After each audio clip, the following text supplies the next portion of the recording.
शान्ति शान्ति शान्ति। आदित्यचन्द्राकुज सौम्य जीवा शुक्रार्कपुत्रामपि राहुकेतु एते ग्रहाणां सकलार्थसिद्धिं कुर्वन्तु काले स्थिरभोगनित्या। श्रीमात्रे नमः। श्री गुरुभ्यो नमः। सर्वेभ्यो मित्रेभ्यो नमो नमः। జ్యోతిష బాలశిక్ష పాఠాలకి విచ్చేస్తున్న వింటున్న వినబోతున్న మిత్రులందరికీ సాదర స్వాగతం. మనం మొదలు పెట్టుకున్నాక ఇది 18వ పాఠం, సుమారు 19వ వారం. మధ్యలో ఒక వారం మనం సెలవు తీసుకున్నాం. మొన్న సంక్రాంతి సందర్భంగా 13వ తేదీన మనం సెలవు తీసుకున్నాం. అందువల్ల పాఠాల సంఖ్య మాత్రం మనం ఏ పాఠం చెప్పుకుంటామో దాని ప్రకారం వస్తుంది. మనం సెలవులు తీసుకున్నవి దీంట్లో పాఠంగా లెక్కించబడదు. అందువల్ల ఇది 18వ పాఠంగానే వచ్చింది. ఇప్పటిదాకా మనం కొన్ని ముఖ్య విషయాలు చెప్పుకున్నాం.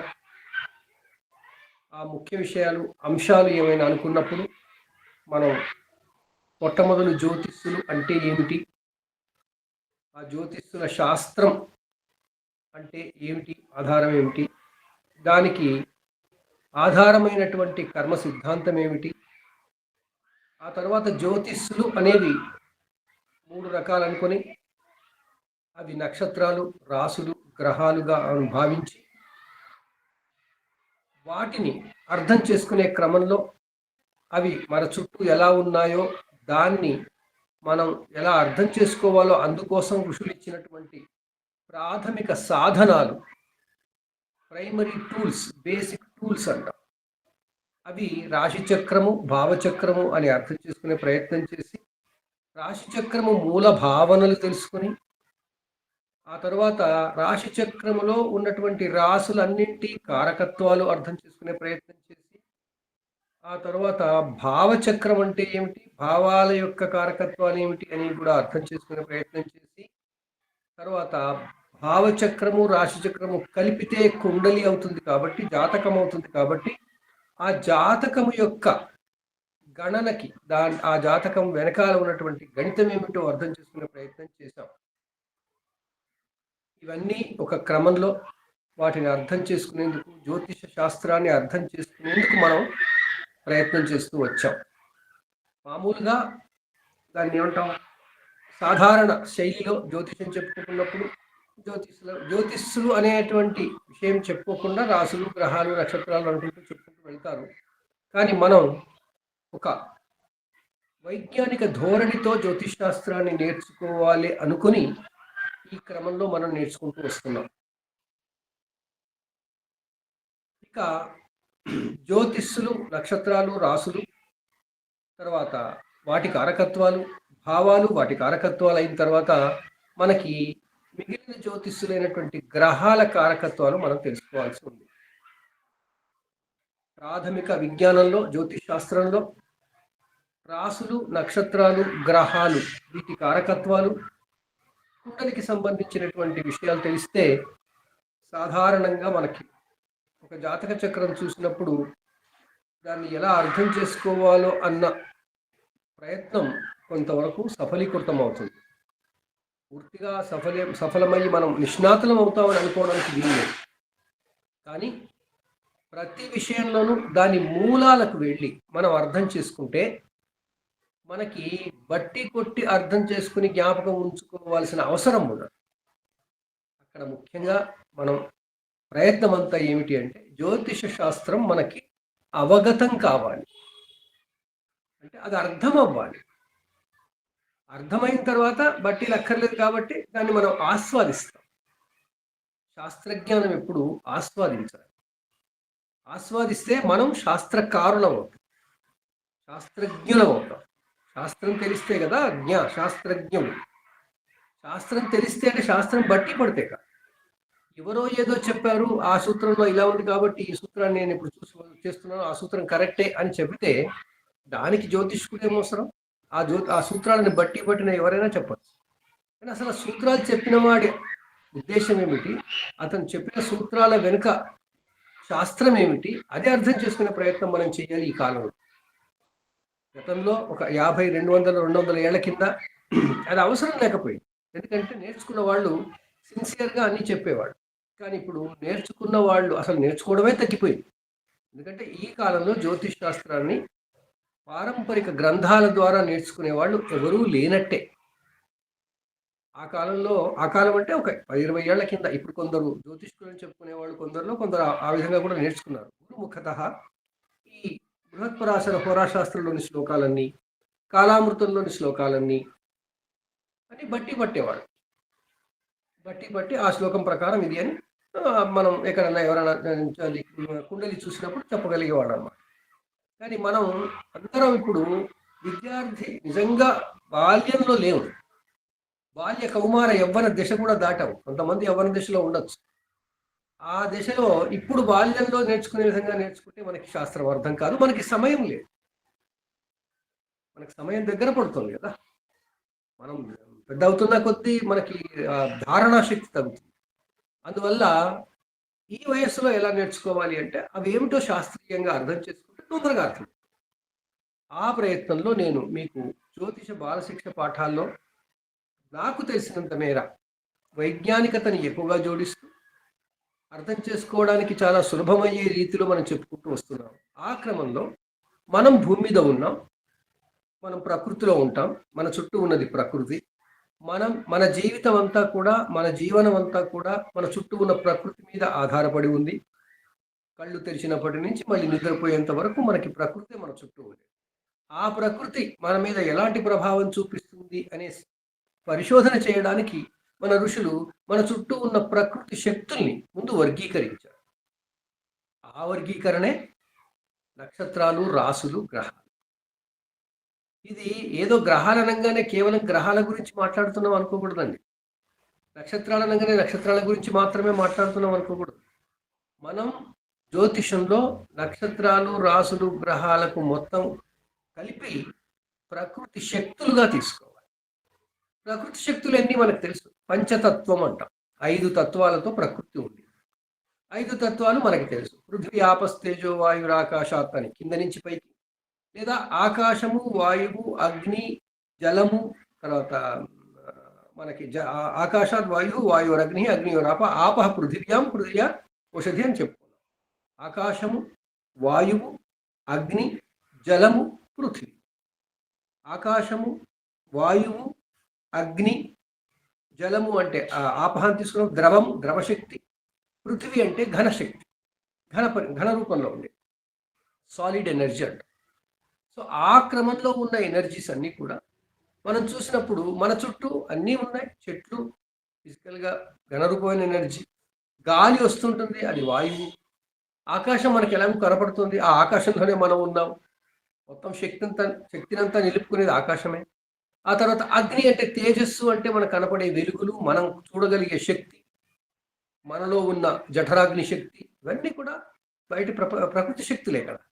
ఆ ప్రకృతి శక్తుల్ని మనలో కూడా చూసుకోవాలి. అందువల్ల మనలో పంచభూతాలు చూసుకోవాలి, బయట ఉన్న పంచభూతాలు చూసుకోవాలి. మరి వీటన్నిటిని, ఈ సంక్లిష్ట శక్తిమయాన్ని, శక్తి కిరణాలను, శక్తి తరంగాలను మనం ఎలా అర్థం చేసుకోవాలి అంటే మనం ఏదో ఒక స్టడీ చేస్తూ కొన్ని నియమాలు పెట్టుకోవాలి. ఆ నియమాల ప్రకారం మన ఋషులు పరిశోధనలు చేసి మొత్తం ప్రకృతిని 3 రకాలుగా విభజించేశారు. 1 నక్షత్రాలు, 2 రాసులు, 3 గ్రహాలు. ఎంత తేలిగ్గా చేశారు చూడండి. ఇవన్నీ ఎక్కడుంటాయి? మన చుట్టూ ఉంటాయి. అక్కడెక్కడో ఉన్నాయని కాదండి, అక్కడెక్కడో ఉన్నట్టు మనం చూడగలుగుతాం, అంతేగాని అవి ఉన్నది మన చుట్టూనే. సో ఇప్పుడు మనం క్లాస్ మొదలు పెట్టుకుని మనం ఈ క్లాస్ చెప్పుకుంటున్నప్పుడు మనకి ఆ గ్రహాలన్నీ ఎక్కడో ఉన్నాయి, వాటి పని చేసుకుంటున్నాయి అనుకోవడానికి వీల్లేదు. నా మాట ద్వారా మనకి శబ్దశక్తి వస్తుంది మీ దగ్గర, మీరు రిసీవ్ చేసుకుంటున్నారు, వింటున్నారు. ఇప్పుడు మనకి పంచ తన్మాత్రలు వచ్చేసాయి. శబ్దము, రూపము, రసము, గంధము, తర్వాత శబ్ద, స్పర్శ, రూప, రసగంధాలు కదా. ఆ పంచ తన్మాత్రలు పంచభూతాలు, పంచభూతాలు కాస్త నక్షత్రాలు, అవే రాసులు, అవే గ్రహాలు. ఆ విధంగా మొత్తం శక్తులన్నీ కూడా మనం ఒక వర్గీకరణ చేసి మనం ఎలా ఉంటాయి, మనకి ఏం కలిగిస్తున్నాయి అనేది చదువుకోవడం కోసం మనం తెలుసుకోవడం కోసం మనం జ్యోతిషం నేర్చుకుంటాం. అది కేవలం ఒక సంఘటన జరిగినప్పుడు మాత్రమే, ఆ సంఘటనకి సంబంధించింది మాత్రమే ఎందుకు తీసుకుంటున్నాము అంటే, ఆ సంఘటన ఆధారంగా ఆ జరిగిన సంఘటనకు ముందు ముందు ఎలా ఉండే అవకాశం ఉంది. ఎలా ఉండే అవకాశం ఉంది అంటే, ఈ యొక్క అమరిక గ్రహాలు లేదా జ్యోతిష్ల అమరిక సంఘటన జరిగినప్పుడు ఉన్నటువంటి అమరిక తర్వాత మారిపోతుంది. ఆ మారిపోతుంటే అది మనం ఊహించాలి. ఊహించడానికి గణితం. ఎందుకంటే మనకి తెలుసు అన్నీ ఎంత దూరం వెళ్తుంటాయి, ఎంత ఎంత టైంలో వెళ్తుంటాయి అవన్నీ తెలుసు కాబట్టి, అవన్నీ చూసుకున్నప్పుడు మనకి 2 విషయాలు అర్థమవుతాయి. ఒకటి, ఈ ప్రకృతి శక్తుల్లో కొన్ని మన చుట్టూ ఉన్నవి స్థిరంగా ఉన్నాయి. కొన్ని మన చుట్టూ ఉన్నవి తిరుగుతూ ఉన్నాయి. స్థిరంగా ఉన్నవేవి అంటే మళ్ళీ వాళ్ళు నక్షత్రాలు, రాసులుగా చెప్పుకొచ్చారు. అవి ఎక్కడో సోలార్ సిస్టమ్ సౌరమండలం అవతలున్నాయి. దాని తర్వాత స్థిరంగా లేకుండా స్థిరంగానే ఉండి తిరుగుతూ ఉంటాయి. ఆ తిరిగేవి గ్రహాలుగా తీసుకొచ్చారు.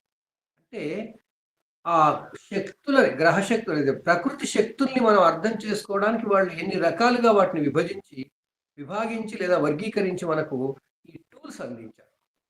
ఆ టూల్స్‌లో భాగంగా మనం రాసుల యొక్క కారకత్వాలు తెలుసుకున్నాం. రాసులు అంటే ఏంటో తెలుసుకున్నాం. 12 నక్షత్ర మండలాలు మన భూమి చుట్టూ, సౌరమండలం చుట్టూ ఉన్న నక్షత్ర మండలాలు. సౌరమండలం చుట్టూ 88 నక్షత్ర మండలాలు నేను గ్రహించాం. తూర్పు ఆకాశంలో కొన్ని, ఉత్తరాకాశంలో కొన్ని. వాటిల్లో భూమి నుంచి చూస్తున్నప్పుడు భచక్రంలో కనపడేవి మాత్రమే 12. భచక్రము అంటే భూగోళం మీద మకర రేఖ నుంచి కర్కాటక రేఖ వరకు ఉన్న ప్రాంతంలో ఉన్న వాళ్ళందరూ పైకి చూస్తే, ఆకాశంలోకి చూస్తే ఏ ఆకాశ భాగం కనబడుతుందో ఆ ఆకాశ భాగం పేరు భచక్రం. ఆ భచక్రంలో కనిపించేవే మనకి గ్రహాలు, నక్షత్రాలు, రాసులు కనపడతాయి. అలాగని ఈ భచక్రానికి అవతల ఉన్నవి నక్షత్రాలు కావా, అవతల ఉన్నవి గ్రహాలు ఏమైనా ఉండవంటే గ్రహాలు లేవు అక్కడ. సౌరమండలం అంతా చుట్టూ సౌరమండలంలో ఉన్న గ్రహాలన్నీ కూడా ఈ భచక్రంలోనే తిరుగుతున్నాయి. మరి వాటి అవతల నక్షత్ర మండలాలు ఉన్నాయి. అవి ఎక్కడున్నాయి? ఉత్తరార్ధగోళం ఉత్తరం వైపు కొన్ని ఉన్నాయి, దక్షిణం వైపు కొన్ని ఉన్నాయి. ఆ మండలాల నుంచి మరి మనకి ప్రభావం ఉండదా అంటే ఉంటుంది. కానీ అన్నింటి ప్రభావం మళ్ళీ భచక్రం మీదకి రావాలి కాబట్టి భచక్రం నుంచి మన మీదకి వస్తుంది కాబట్టి మనం భచక్రాన్ని బేస్ చేసుకున్నాం. ఈ భచక్రాన్ని ఉత్తర ధ్రువం దాకా, దక్షిణ ధ్రువం దాకా వాళ్ళు పొడిగించి చూసే ఉండవచ్చు. కానీ వాళ్ళు అది అనవసరం అనుకున్నారు. ఎందుకంటే అంత చివరికి వెళ్ళినప్పుడు అక్కడ ఉండే వాతావరణ పరిస్థితులు, అక్కడ ఉండేటువంటి అక్కడ అసలు ఆ ప్రాంతంలో లేనే. ఒకసారి మనం మకర రేఖ దాటి, కర్కాటక రేఖ దాటి వెళితే, మకర రేఖ వైపు వెళితే సముద్రమే సముద్రం. కర్కాటక రేఖ వెళితే భూమి ఉంది. ఎందుకంటే రష్యా, చైనా, అమెరికా వాటి పై భాగాల అక్షాంశాలు ఉన్నాయి. వాటిని హై ఆల్టిట్యూడ్స్ అంటారు. అక్కడంతా మంచే, కానీ జనం కూడా ఉంటున్నారు. అది ఇప్పుడు ఉంటున్నారు. మన ఋషులు జ్యోతిష్ శాస్త్రాన్ని కన్స్ట్రక్ట్ చేసినప్పుడు అవి లేవు అక్కడ. అందువల్ల బహుశా మన ఋషులు జ్యోతిష్ శాస్త్రాన్ని భచక్రానికి పరిమితం చేశారు. భచక్ర అధ్యయనానికి పరిమితం చేసి ఉంటారు. అలాగని మరి వాళ్ళకి ఎట్లా అంటే అక్కడ ఎంత పాపులేషన్, ఎంత జనాభా ఉంది. ఏ జనాభా ఉన్నా వాళ్ళ పుట్టిందైతే ఈ భచక్ర ప్రాంతంలోనే పుట్టారుగా. అందువల్ల జాతకాలు ఇక్కడే వేసుకుని మనం చూసుకుంటాం. అక్కడ ఉన్నందుకు వాళ్ళకి కలిగే ప్రభావాలు కలుగుతూనే ఉంటాయి. ఆ భచక్రం ఆవల ఉంటే ఏమిటి అనేది మనం కాసేపు పక్కన పెట్టి, భచక్రం లోపల ఉన్న భూభాగంలో ఉన్న అందరికీ, భూమి మీద ప్రకృతికి ఈ జ్యోతిష్యుల ప్రభావం ఏమిటో అర్థం చేసుకునే ప్రయత్నంలో మనం ఎక్కువగా నేర్చుకుంటున్నాం. దాంట్లో స్థిరంగా ఉండేవి రాసులు, స్థిరంగా ఉండేవి నక్షత్రాలు. రాసులు అంటే ఏమిటి? మనకు ఆకాశంలో భూమి నుండి చూస్తున్నప్పుడు కనపడే 1/12వ భాగం. ఆకాశం మొత్తం గోళం అనుకుంటే 360 డిగ్రీలు అనుకుంటే దాంట్లో 12వ భాగం, 1/12వ భాగం రాశి. ఆ భచక్రంలోని ఆ ప్రాంతం అంతా కూడా ఒకే రాశి అండి. మనం రాశిని గుర్తుపట్టడానికి కేవలం కొన్ని చుక్కల్ని మాత్రమే తీసుకున్నా ప్రభావం అంతా ఆ బెల్ట్ నుంచి, ఆ విడత నుంచి వచ్చేదంతా మేషరాశి ప్రభావం. ఒక జ్యోతిష్కుడు ఆధునిక జ్యోతిష్కుడు బాగా గుర్తుపెట్టుకోవాలి. ప్రాచీన జ్యోతిష్కుడికి అవసరం లేదు, ఎందుకంటే ఇంత అవసరం లేకపోయింది. కానీ మనకి ఇప్పుడు ఉంది. అదేంటి, నేను ఇక్కడ కూర్చుంటే అక్కడ ఎక్కడో కింద సూర్యుడు నాకేం చేస్తాడు అనుకుంటే, సూర్యుడు నాకేం చేస్తాడు అని ఇప్పుడు మనం అనుకోగలమా? నిజమే కదా. ఇప్పుడు రాత్రి అయింది, 8 అయిపోయింది. సూర్యుడు ఎక్కడో ఉన్నాడు, మన దగ్గర అయితే లేడు. సూర్యుడితో నాకేంటి సంబంధం అనుకోగలమా? అలా అనుకోలేము మనం. ఎందుకు అంటే ఈ గోళం చాలా చిన్నది. దీని అవతల చాలా పెద్ద గోళమైన సూర్యుడు ఉన్నాడు. సూర్యుడికి భూమికి మనం చూసుకున్నట్టయితే భూమి ఎంత చిన్నదో మనం తెలుసుకున్నాం. మొట్టమొదలు మనకి జ్యోతిష్యుల గురించి పరిచయం చేసుకుని జ్యోతిష్యులు అంటే ఏమిటి, కొలమానం ఎలా కొలుస్తాం అని అనుకున్నప్పుడు మనం అర్థం చేసుకున్నాం. సూర్యుడు చాలా పెద్ద జ్యోతిష్, చాలా పెద్ద నక్షత్రం. ఇక్కడ మనం ఎక్కడో చిన్నగా కొంచెం ఉండి నాకు అదేం చేస్తూ ఆ సూర్యుడు నేను నా వైపు లేడు కదా, అదేం చేస్తున్నట్టు నా వైపు లేకపోతుంది. ఆయన శక్తి అంతా మన భూమి మీద వస్తూనే ఉంది. సో ఆ విధంగా మనం చాలా ప్రాథమిక స్థాయికి వెళ్ళి ఈ ఖగోళంలోని ఉనికి, ఖగోళంలో ఉన్న మన మన ఉనికి ఏదైతే ఉందో దాన్ని ముందు అర్థం చేసుకుని మన మీద ప్రభావం భూమి మీద మనం ఎక్కడున్నా ఉంటుంది అని ముందు గుర్తుపెట్టుకోవాలి. మనం భూమి మీద ఎంత చిన్నవాళ్ళం. మనం ఎక్కడైనా ఒక సముద్రపు ఒడ్డుకు వెళ్ళి ఆ సముద్రపు ఒడ్డు మీద మనం నిలబడితే మన కాళ్ళ కింద ఉండే ఇసుకలో ఎన్ని ఇసుక రేణువులు ఉంటాయి. అలా ఒక చిన్న రేణువు కదా మన భూమి. ఆ భూమి మీద అక్కడ వచ్చి నిలబడ్డ మనిషి కింద అది ఎంత చిన్నది. అదేవిధంగా మన చుట్టూ ఉన్న ఖగోళం అతి విశాలమైనది, మనం చాలా చిన్నవాడు. ఇది ఎప్పుడూ మర్చిపోకూడదు.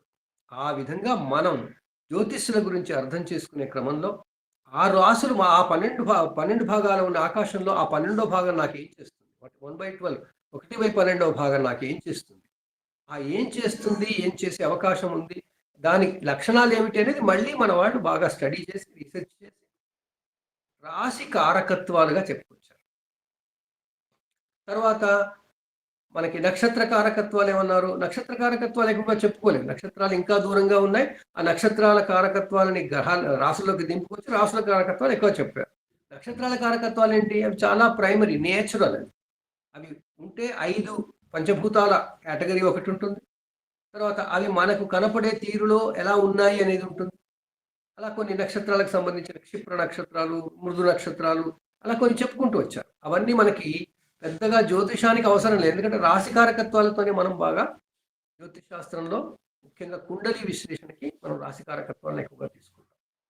రాసులు తర్వాత నక్షత్రాలు రాసులు తర్వాత మరి ఆ రాసుల ప్రభావం మన జీవితంలో ఏ విషయంలో పడుతోంది అని చెప్పడానికి జీవితాన్ని నిర్వచించి భావచక్రం తీసుకొచ్చారు. భావకారకత్వాలను మనకి ఇన్పుట్స్గా ఇచ్చారు.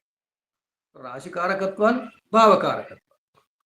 ఆ రాసులకి మనకి మధ్యలో ముందు నక్షత్రాలు, తర్వాత రాసులు, తర్వాత మనం. సో ఈ మనం అనేది మళ్ళీ సౌరమండలం. ఈ సౌరమండలంలో మనం ఉన్న చోటికి వచ్చేసరికి మన చుట్టూ మళ్ళీ సౌరమండలంలో ఉన్న జ్యోతిషులు వచ్చాయి కాబట్టి వాటిని మనం గ్రహాలు అని చెప్తాం. భారతీయ జ్యోతిషంలో గ్రహము అనగా ఇతర శక్తుల నుంచి తాను శక్తిని గ్రహించి మళ్ళీ తిరిగి ప్రసరించున్నది అని అర్థం. గ్రహించి ఇచ్చేది గ్రహం. ఆ గ్రహించేది ఏమిటి అంటే విద్యుదయస్కాంత శక్తి. ఆ శక్తి ఏమిటి అంటే పంచభూత శక్తి. ఆ పంచభూత శక్తులు గ్రహాలు మనకి తీసుకుని మళ్ళీ మనకి అవి అవి అవి ప్రసరిస్తాయి. ఆ ప్రసరిస్తున్నప్పుడు మనం దారిలో ఉంటాం, అక్కడ మధ్యలో ఉంటాం కాబట్టి మనం ఇదికి వస్తాయి. అవేమి పనిగట్టుకుని ఈ భూగోళం మీద ఈ ఎక్స్ శాస్త్రం మీదనే పడాలని రావు. అవి వాటి ప్రసరణ నిరంతరం, ప్రసరణ విస్తారం, ఎక్స్పాండెడ్. అది అక్కడెక్కడ ఆగదు. ఇప్పుడు మనం లైట్ వేసుకుంటాం, ట్యూబ్ లైట్ నుంచి ఆ లైట్ మొత్తం విస్తరిస్తుంది. ఈ రూమ్లో ఉన్న అన్ని చోట్లకి అది విస్తరిస్తుంది. అడ్డుగా ఏమైనా ఉంటే దాని వెనకాలగిపోదు, అంతే.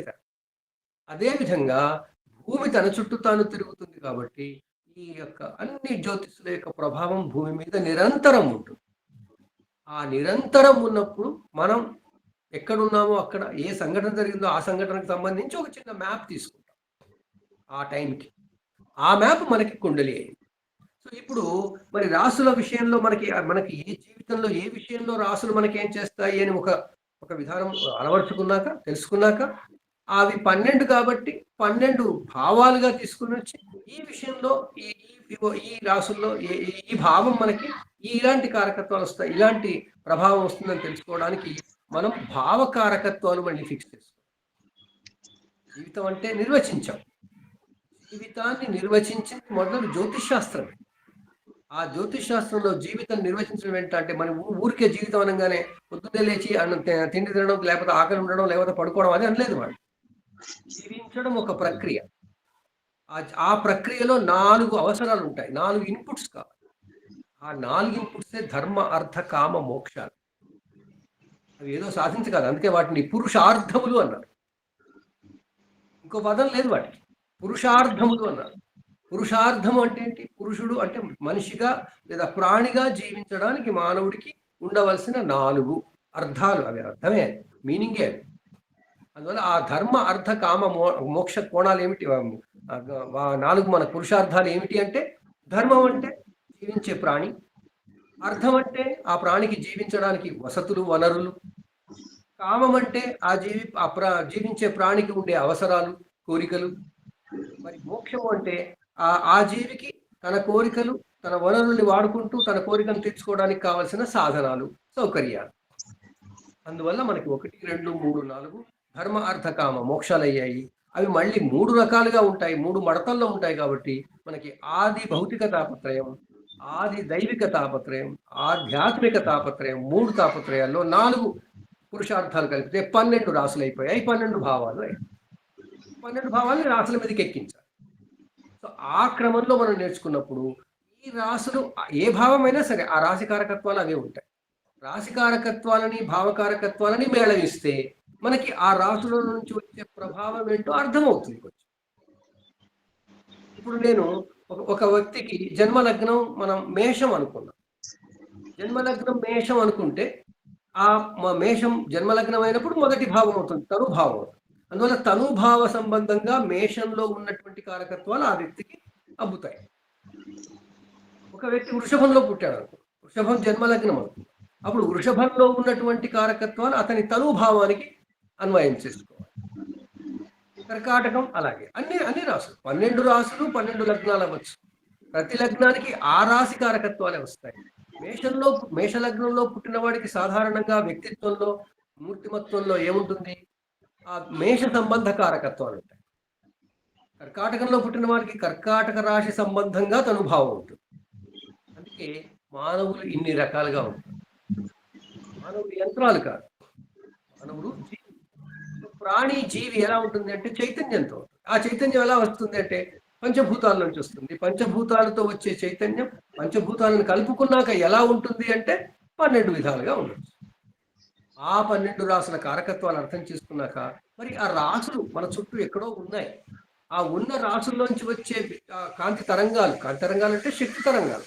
ఆ శక్తి తరంగాలు మన భూమిని వైపు వస్తున్నప్పుడు కేవలం డైరెక్ట్ గా ఒక ఫ్లడ్ లైట్ వేసుకున్నట్టు వచ్చి పడుతున్నాయా? కాదు. అవి కాంతులు విస్తరించి వస్తున్నాయి.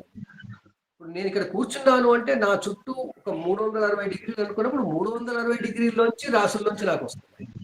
నా పరిమాణం ఎంత? మహా అయితే ఒక కొంత ఏమంటారు దాన్ని, అటు ఇటు కలుసుకుంటే ఒక 2 ఫీట్లు, పైనుంచి 5 ఫీట్లు, 5 2 10 ఫీట్ల యొక్క దాన్ని ఏమంటాం, 10 చదరపు ఫీట్ల మీద బయట నుంచి వచ్చే ప్రసారం అంతా కూడా మనం రౌండ్ చేసుకొని దాన్ని మళ్ళీ 12 భాగాలు చేసి చూసుకుంటాం.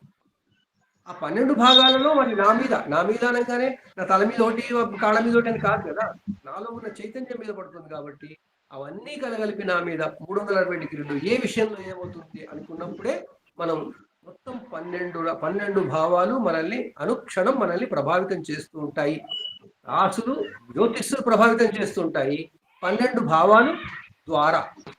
అందుకే ఇంగ్లీష్లో వాటిని మేనిఫెస్టేషన్ అంటారు. మేనిఫెస్ట్ అయ్యే హౌసెస్ అంటారు. అలాగని ఒకటి అక్కడే మేనిఫెస్ట్ అవుతుంది, ఇంకో దగ్గర అవన్నీ కాదు, అన్ని చోట్ల ఉంటాయి. అన్ని చోట్ల ఉండి మేనిఫెస్ట్ అయ్యేది ఆ భావము అంటారు. ఆ క్రమంలో మనం భావకారకత్వాలు తెలుసుకున్నాం, రాశికారకత్వాలు తెలుసుకున్నాం. ఇప్పుడు రాసులేమో స్థిరంగా ఉంటాయి, భావాలు ఒకసారి లగ్నం నిశ్చయమైన తర్వాత అవి స్థిరమైపోతాయి. వారం సో మరి భావాలు స్థిరంగానే అయిపోతాయి, రాసులు స్థిరమైపోయినాయి. ఆల్రెడీ స్థిరమైన జ్యోతిష్లే అవి. మరి వాటి ప్రసారణ మన మీద పడుతున్నప్పుడు మనం స్థిరంగా లేము. మనం భూమి తిరుగుతోంది, రోజు రోజుకి మనం పెరుగుతున్నాము లేదా తరుగుతున్నాము, ఏదో జరుగుతుంది. మనలో జీవ చైతన్యంలో మార్పులు అవుతున్నాయి కదా. మరి ఈ మార్పులకి ఎవరు కారణమవుతారు? ఆ రాసులు కారణమవుతాయా? ఇంకా రాసులు ఎక్కడెక్కడ ఉన్నాయి కదా, కాకూడదు. అందువల్ల మన వాళ్ళు ఏం చేశారు, మన చుట్టూ మళ్ళీ తిరిగేవేమిటో గ్రహిస్తే సౌరమండలంలో భూమిని రెఫరెన్స్ చేసుకుంటే భూమి చుట్టూ తిరిగేవి అప్పుడు చూశారు. భూమి చుట్టూ ఏం తిరుగుతున్నాయి? భూమి తిరుగుతుంది కాబట్టి ఆకాశం అంతా మన చుట్టూ తిరుగుతుందన్న భావన మనకు కలుగుతుంది.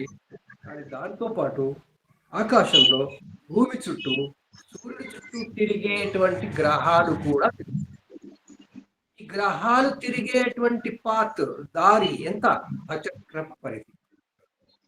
సో భచక్రంలో మనం ఒక చోట నుంచి చూడడం మొదలు పెడితే తూర్పుని చూడాలి మనం. ఎందుకంటే భూమి పడమటి నుంచి తూర్పుకి తిరుగుతుంది కాబట్టి మనం తూర్పు వైపే ఆరంభించుకుంటాం.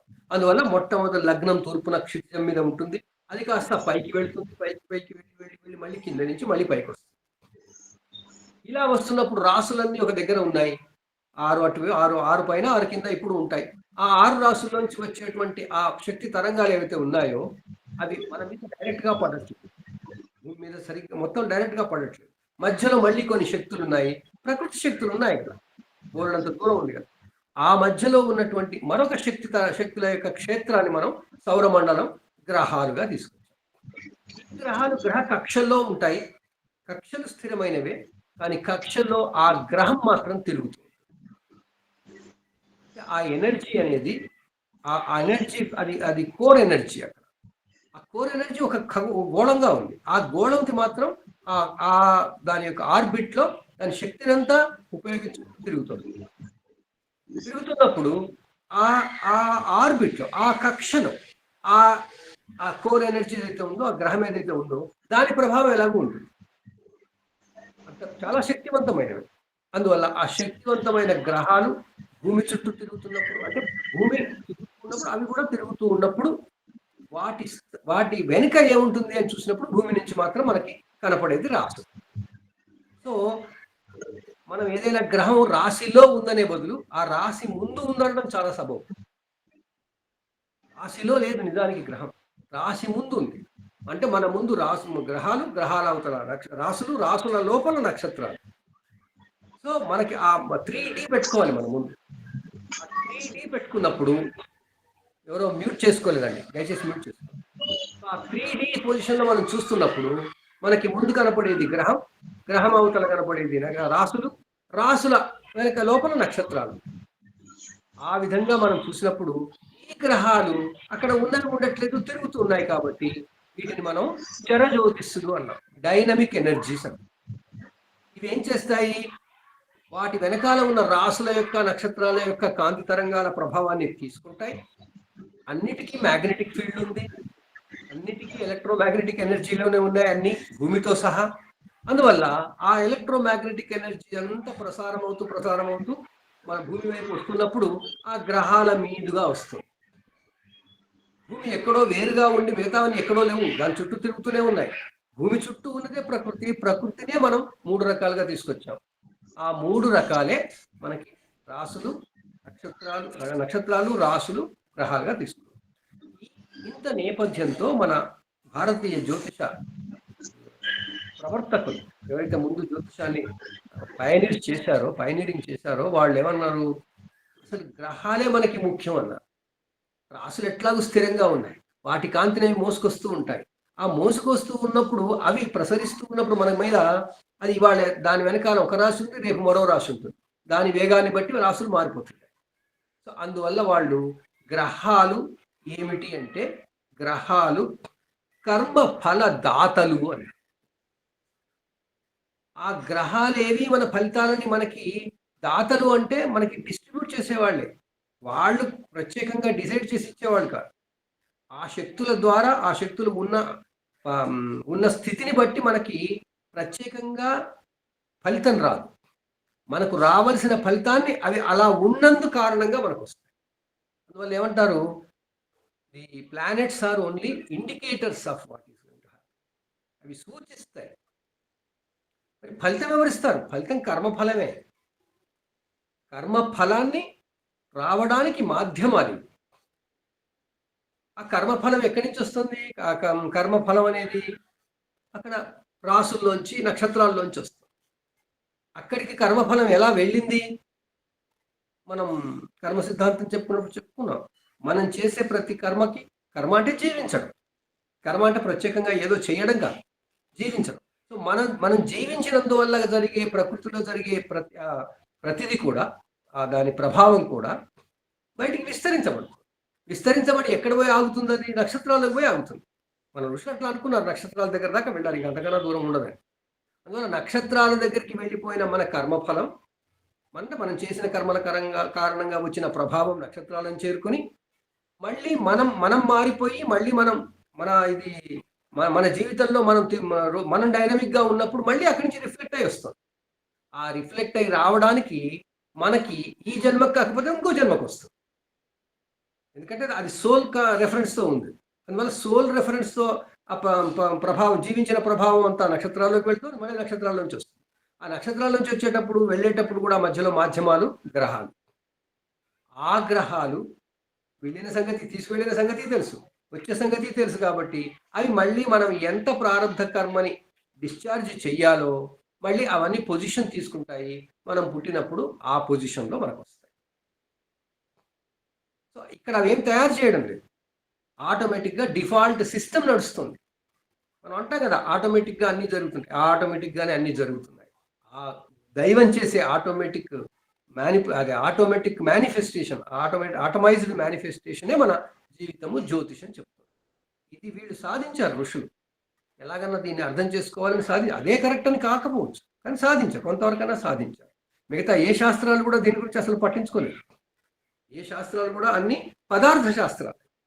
సో ఆ విధంగా మనకి గ్రహాలు వచ్చినప్పుడు మొట్టమొదలు మనం తెలుసుకోవాల్సిందంటే అసలు ఎన్ని గ్రహాలుగా ముందు దాన్ని వాళ్ళు వర్గీకరించారు. గ్రహశక్తులు ఎన్ని? వాళ్ళు ఏమన్నారు? గ్రహశక్తులు 9 అన్నారు.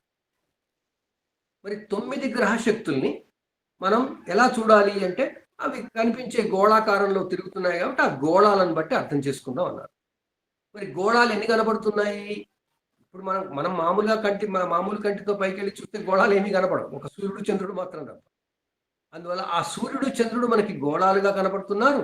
వాటిని మనం బింబములు అంటాం, ఎందుకంటే ఆ కాంతి ప్రసరిస్తుంది ఎక్కడి నుంచి కాబట్టి. అందువల్ల 2 బింబగ్రహాలు అంటారు, ల్యూమినరీ ప్లానెట్స్. అంటే మనకి సూర్యుడు చంద్రుడు 2 బింబగ్రహాలు. ఏం చేస్తున్నాయి అవి? తన దగ్గరికి వచ్చిన శక్తిని స్వీకరిస్తున్నాయి, మళ్ళీ ప్రసరిస్తున్నాయి. ఈ 2 ప్రత్యేకత ఎందుకు? అవి మనకి వెలుగునిస్తున్నాయి, డైరెక్ట్గా వెలుగునే ఇస్తున్నాయి. శక్తిని ఎలాగో ఇస్తున్నాయి, కానీ వెలుగుని కూడా ఇస్తున్నాయి. అందువల్ల వాటిని మనం బింబగ్రహాలు అన్నాం. మొత్తం 9లో మొట్టమొదలు ఉండేది 2 బింబగ్రహాలు. దాని తర్వాత ఒక 5 ఈ భచక్రంలో చూస్తున్నప్పుడు ముందు వెళ్తున్నట్టు కనపడతాయి, కానీ మనకి గోళాలుగా కనపడవు. ఎలా కనపడతాయి? చుక్కల్లాగా కనపడతాయి, తారలాగా కనపడతాయి. తార అంటే ఏంటి? మిణుకు మిణుకు అనేది తార. కానీ గ్రహం మిణుకు మిణుకు మనం నిశ్చలమైన కాంతితో ఉంటుంది. అంటే సాధారణ నేత్రాన్ని చూసినా, లేదా ఇప్పుడు మనకు వచ్చినటువంటి ఆధునిక టెలిస్కోపులు పెట్టి చూస్తే మనకి ప్యూర్గా, పూర్తిగా గోడల్లాగా కనబడుతుంది. మనకి ఎవరైనా సరే ఇప్పుడు ఒక టెలిస్కోప్ కనుక తీసుకొని బయటికి చూస్తే మనకి గోళాలుగా కనపడేది గ్రహాలు మాత్రమే. నక్షత్రాలు చాలా దూరంలో ఉంటాయి, వాటిని మనం చూడగలుగుతాము, పెద్దగా కనపడుతుండొచ్చు, నాకు తెలియదు. కానీ నక్షత్రాలు చాలా దూరంలో ఉన్నాయి. నక్షత్రాల నుంచి వచ్చే కాంతుల్ని మన వాళ్ళు ఎలా తెలుసుకున్నారు? మన ఋషులు ఏం టెక్నాలజీ వాడారో మనకు తెలియదు. కానీ ఇప్పుడు మనం ఏం చేస్తున్నాము? Radiation technology. అంటే మన కాంతి దాని మీదకి పోయి దాని నుంచి మనకు వచ్చే కాంతి రేడియేషన్ ఏమవుతుందని ఏదో మెషర్ చేస్తారు. అదంతా మనకు అనవసరం, జ్యోతిష్కుడు, ఆస్ట్రానమీ వాళ్ళు చేస్తారు ఇట్లా. కానీ మన ఋషులు ఏదో ఒక విధంగా ఈ విధంగా సూత్రాల ద్వారా, తమ తపస్సు ద్వారా సాధించి మనకిచ్చారు. వాళ్ళు ఏం చేశారు? ఆ ప్రక్రియని ఎక్స్ప్లెయిన్ చేయలేదు. ఇలా వస్తుందా, ఎలా పోతుంది, ఎలా దాని ప్రసారం ఎలా అవుతుంది, కాంతి ప్రసారం ఎలా అవుతుంది, అది వక్రమవుతుందా, అదంతా చెప్పలే.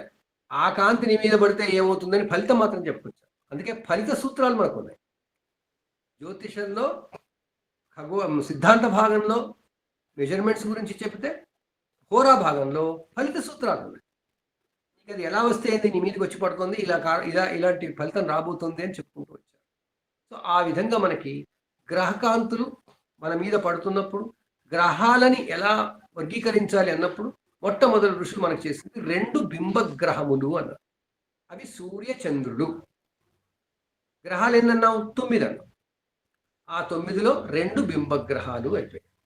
తర్వాత చుక్కలాగా కనపడుతూ అటు ఇటు తిరుగుతున్నట్టు కనపడేవి 5 చూశారు వాళ్ళు. ఆ ఐదింటిని పంచతారాగ్రహములు అని. ఈ వర్డ్స్ ఒక్కసారి గుర్తుపెట్టుకొని దీని మూలం మీరు కనుక అర్థం చేసుకుంటే మీకు ఆటోమేటిక్గా గుర్తుపెట్టుకోవాల్సిన అవసరమే లేదు కదండి. సో ఆ విధంగా మనకి పంచతారాగ్రహములు ఉన్నాయి. ఆ పంచతార గ్రహాలు ఏమిటి? బుధ, శుక్ర, కుజ, గురు, శని. ఇవన్నీ అసలు ఏ క్రమంలో ఉన్నాయి? క్రమం అంటే ఏదో ఒక ఆధారం తీసుకోవాలి. ఆధారం ఏం తీసుకుందాము? సూర్యుడు నిశ్చలంగా ఉంటాడు కాబట్టి సౌరమండలం కాబట్టి సూర్యుడి నుంచే తీసుకుంటాం. సూర్యుడు మొదట్లో ఉన్నాడు అనుకుంటే సూర్యుడు చుట్టూ తిరిగే బుధుడు రెండవ వాడని, ఆ తరువాత సూర్యుడు చుట్టూ తిరిగే మూడవ వాడు అంటే సూర్యుడు ఒకటైతే బుధుడు 2, 3 శుక్రుడని, ఆ తరువాత భూమి 4, ఆ తర్వాత కుజుడు 5, ఆ తర్వాత 6 గురువు, ఆ తర్వాత 7 శని. 7 గ్రహాలు వచ్చాయి. చంద్రుడిని మనం పట్టుకోలేదు, భూమి చుట్టూ తిరుగుతున్నాడు కాబట్టి చంద్రుడు 8. మన ఋషులు ఏం చేశారు? ఈ 8 గ్రహాలు కాకుండా ఇంకా ఏముంటుండొచ్చు అని వాళ్ళు ఆలోచించినప్పుడు వాళ్ళు పరిశోధనలో ఆ 2 బింబాలని చూస్తున్నప్పుడు ఆ 2 బింబాల మీద అప్పుడప్పుడు వాళ్ళకి ఛాయలు కనపడ్డాయి. అంటే అది సాధారణంగా ఉండట్లేదు. ఒకసారి కొంచెం సేపు దాని మీద ఏదో మాది వస్తోంది, మరక అనొచ్చు, లేదా ఒక ఛాయ వస్తుంది, నీడ వస్తుంది. ఓహో, ఇదేదో నీడలాగా వస్తుంది, మళ్ళీ పోతుంది. గమనించాలి. మనం కూడా చూస్తే గమనించాలి, ఈజీగా అర్థం చేసుకోవచ్చు. ఏదో దాని మీదకి వస్తుంది, వెళ్ళిపోతుంది అని. ఆ వస్తుంది వెళ్ళిపోతుంది గమనించి, అరే దీనికి ఎవరు కారణం అని చూశారు వాడు. ఆ కారణం ఎవరని చూసినప్పుడు వాళ్ళకి ఏమీ కనపడలేదు. ఏమీ కనపడకుంటే మరి ఏం జరుగుంటుంది అని వాళ్ళు బాగా రీసెర్చ్ చేసి, అది ఎన్నిసార్లకు వస్తుంది, ఎన్నిసార్లు వస్తుంది, ఎప్పుడెప్పుడు వస్తుంది అది గమనించి ఆ ఛాయలు అనేవి కేవలం అమావాస్య లేదా పౌర్ణమి నాడు మాత్రమే వస్తున్నాయని అర్థం చేసుకుని, అమావాస్య నాడైతేనేమో మనకి సూర్యుడి మీదకి వస్తుందని, పున్నమి నాడైతేనేమో వస్తుందని వాళ్ళు సూర్య చంద్ర గ్రహణములు అని గుర్తించారు. మరి ఈ గ్రహణాలు వస్తుంటే ఎవరు అడ్డుపడుతున్నారు? ఎవరో ఒకరు అడ్డుపడింది రావు కదా. ఆ అడ్డుపడేది ఎవరు అని వాళ్ళు అర్థం చేసుకునేటప్పుడు భూమి మాత్రమే పడుతోంది అని అర్థం చేసుకున్నారు. చంద్రుడి మీద నీడపడేది భూమి నీడ, సూర్యుడిపై నీడబడేది చంద్రుడి యొక్క నీడ అని అర్థం చేసుకున్నారు. సో ఆ విధంగా మనకి ఈ నీడలు ఏవైతే పడుతున్నాయో, ఈ నీడలకు ఏవైతే కారణమవుతున్నాయో వాటిని కూడా గ్రహాలుగా చెప్పిస్తారు. అంటే ఆ నీడ పడుతున్నప్పుడు అక్కడ ఏది ఉంటే అది దాని కారణంగా కూడా మన మీద ప్రభావం వస్తుంది అని గమనించాలి. ఆ నీడ పడుతున్నప్పుడు ఎవరున్నారు అక్కడ, ఎవరున్నారు ఆ ప్రాంతంలో అంటే ఎవరో గుర్తులేదు. కానీ వాళ్ళు తమ లెక్కల ద్వారా, తమ అనుభవం ద్వారా, తమ తపస్సు ద్వారా గుర్తించింది ఏమిటంటే ఆ 2 అతి సున్నితమైన 2 ప్రదేశాలు. ఎక్కడ? చంద్ర పరిధిలో, చంద్ర కక్షలో. ఎందుకు? చంద్ర కక్ష అనేది సూర్యుడి చుట్టూ తిరిగే రవి మార్గ అనేది 2 వేరువేరుగా గుర్తించారు. సో చంద్ర మార్గంలో అంటే భూమి చుట్టూ చంద్రుడు తిరిగే మార్గం, రవి మార్గ అంటే భూమి సూర్యుడు చుట్టూ తిరిగే మార్గం. ఈ 2 మార్గాలు సమతలంలో ఎప్పుడు ఉండవు, ఎప్పుడో ఒక్కసారి సమతలానికి వస్తాయి. సమతలం మీదకి వచ్చినప్పుడు ఏమవుతుంది? సూర్యుడు, చంద్రుడు, భూమి ఒకే తలం మీదకి వస్తాయి. సరళ రేఖ కాదండి, సరళ రేఖ ఎప్పుడు ఉంటాయి, ఎక్కడి నుంచి చూసినా సరళ రేఖ ఉండొచ్చు, కానీ సమతలంకి వస్తాయి. ఆ సేమ్ ప్లేన్కి వచ్చినప్పుడు భూమికి సూర్యుడికి మధ్యలో చంద్రుడు వస్తే సూర్యుడి మీద ఛాయపడుతుంది. సూర్యుడికి భూమికి చంద్రుడికి మధ్యలో భూమి వస్తే, సూర్యుడికి చంద్రుడికి మధ్యలో భూమి వస్తే చంద్రుడి మీద ఛాయపడుతుంది. ఆ చంద్రుడి మీద ఛాయపడుతుంది కాబట్టి అది చంద్రగ్రహణం అని, ఇది సూర్యుడి మీద పడుతుంది కాబట్టి సూర్యగ్రహణం అని. ఆ పడుతున్న సమయానికి తలం మీద ఏ పాయింట్ అయితే ఉందో ఆ పాయింట్లని రాహుకేతువులు అన్నారు. రాహుకేతువుల్ని ఛాయాగ్రహాలుగా గుర్తించారు. ఛాయాగ్రహాలు అనగానే మనకి ఇప్పటిదాకా మనం జ్యోతిషం నేర్చుకున్నాం, ఏం నేర్చుకుంటున్నాము? అవన్నీ షాడో ప్లానెట్స్ అంటున్నాం. అవి షాడో ప్లానెట్స్ కానే కాదు. అవి ఏంటివి? ఛాయకు కారణమయ్యే గ్రహాలు, ఛాయ రావడానికి కారణమయ్యే గ్రహాలు. చాలా తేడా ఉంది చూడండి. ఛాయాగ్రహాలు అంటే అవి షాడో ప్లానెట్స్ కాదు. మనం నిల్చుంటాం, మనకు నీడ ఉంటుంది, అది షాడో అంటాం. అంటే మనం జరుగుతుంటే అది కూడా జరుగుతుంది, మనం ముందుకెళ్తుంటే అది కూడా ముందుకెళ్తుంది, అదే వెనక్కి. వెనక్కి ఎప్పుడు వెళ్తుంది? మనకు మన మన దగ్గర మనం ఏ కాంతి ముందు వెళ్తున్నామో ఆ కాంతి కనుక స్థిరంగా ఉంటే అది వెనక్కి వెళ్తుంది. ఇప్పుడు మీరు ఒక దీపం ముందు నిలబడండి. ఆ దీపం చుట్టూ తిరగండి. రాత్రిపూట దీపం వేసుకొని. మీ నీడ, దీపము మీరు నీడ. మీరు ఆ దీపం ముందు నిలబడి అటు వెళ్తారనుకోండి, అటు వెళ్ళిపోతే ఈ దీపం ఇక్కడుండి ఇటు అవుతుంది కాబట్టి మళ్ళీ మన నీడ ముందుకే వెళ్తుంది. ఇది నీడ. మన నీడే కాబట్టి మనం ఎటు పోతే అటు పోతుంది. కానీ అక్కడ ఆకాశంలో ఏం జరుగుతుంది? సూర్యుడి మీద ఆ చంద్రుడి నీడ పడ్డప్పుడు ఆ చంద్రుడు మళ్ళీ ముందుకెళ్ళిపోతే అతను అపసవ్యంగా వెళ్ళిపోతాడు. అతను అపసవ్యంగా వెళ్ళిపోతే భూమి ఏం చేస్తుంది?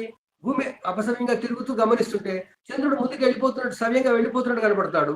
కానీ ఆ చంద్రుడు వెళ్ళిపోయినప్పుడు ఆ చంద్రుడు, భూమి, సూర్యుడు సమానంగా ఉన్నప్పుడు ఉన్న పాయింట్ ఏదైతే ఉందో అది వెనక్కి వెళ్తుంది.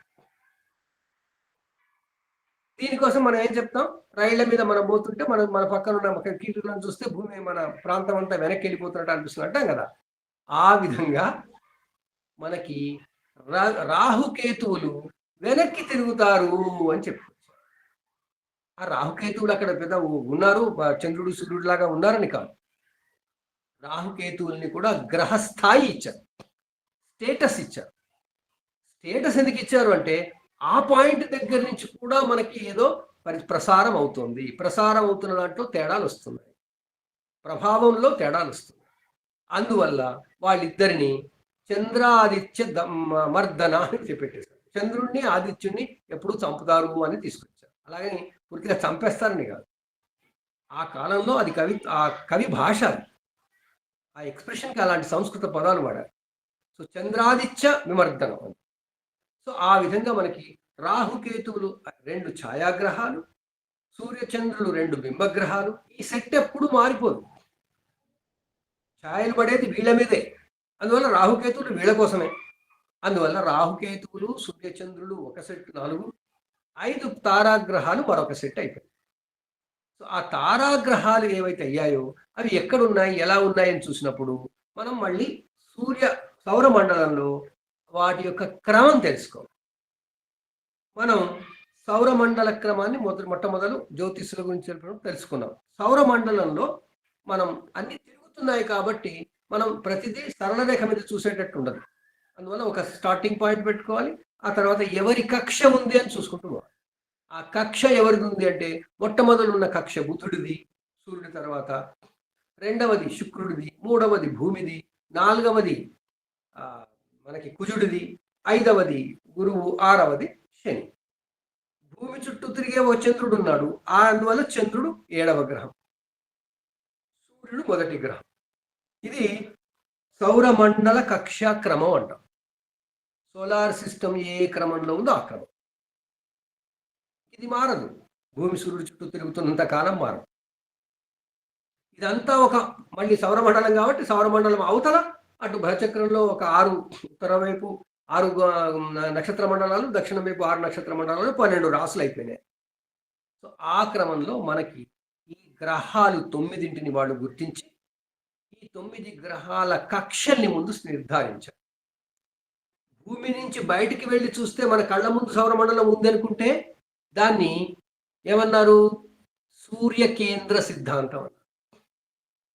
మనం బయటికి వెళ్ళిపోయాం, మనం సూర్యుని సెంటర్లో పెట్టి చూస్తున్నాం. ఏ గ్రహం ఎక్కడుంది, ఏ గ్రహం ఎక్కడుంది బయట నుంచి చూస్తున్నాం. బయట నుంచి చూస్తున్నప్పుడు సూర్యుని చుట్టూ గ్రహాలు మొదలు బుధుడు తిరుగుతున్నాడు, తర్వాత శుక్రుడు తిరుగుతున్నాడు, తర్వాత భూమి తిరుగుతుంది, తర్వాత కుజుడు, తర్వాత శుక్రుడు, గురువు, తర్వాత శని తిరుగుతున్నాడు అని మనం బయట నుంచి చూస్తున్నాం.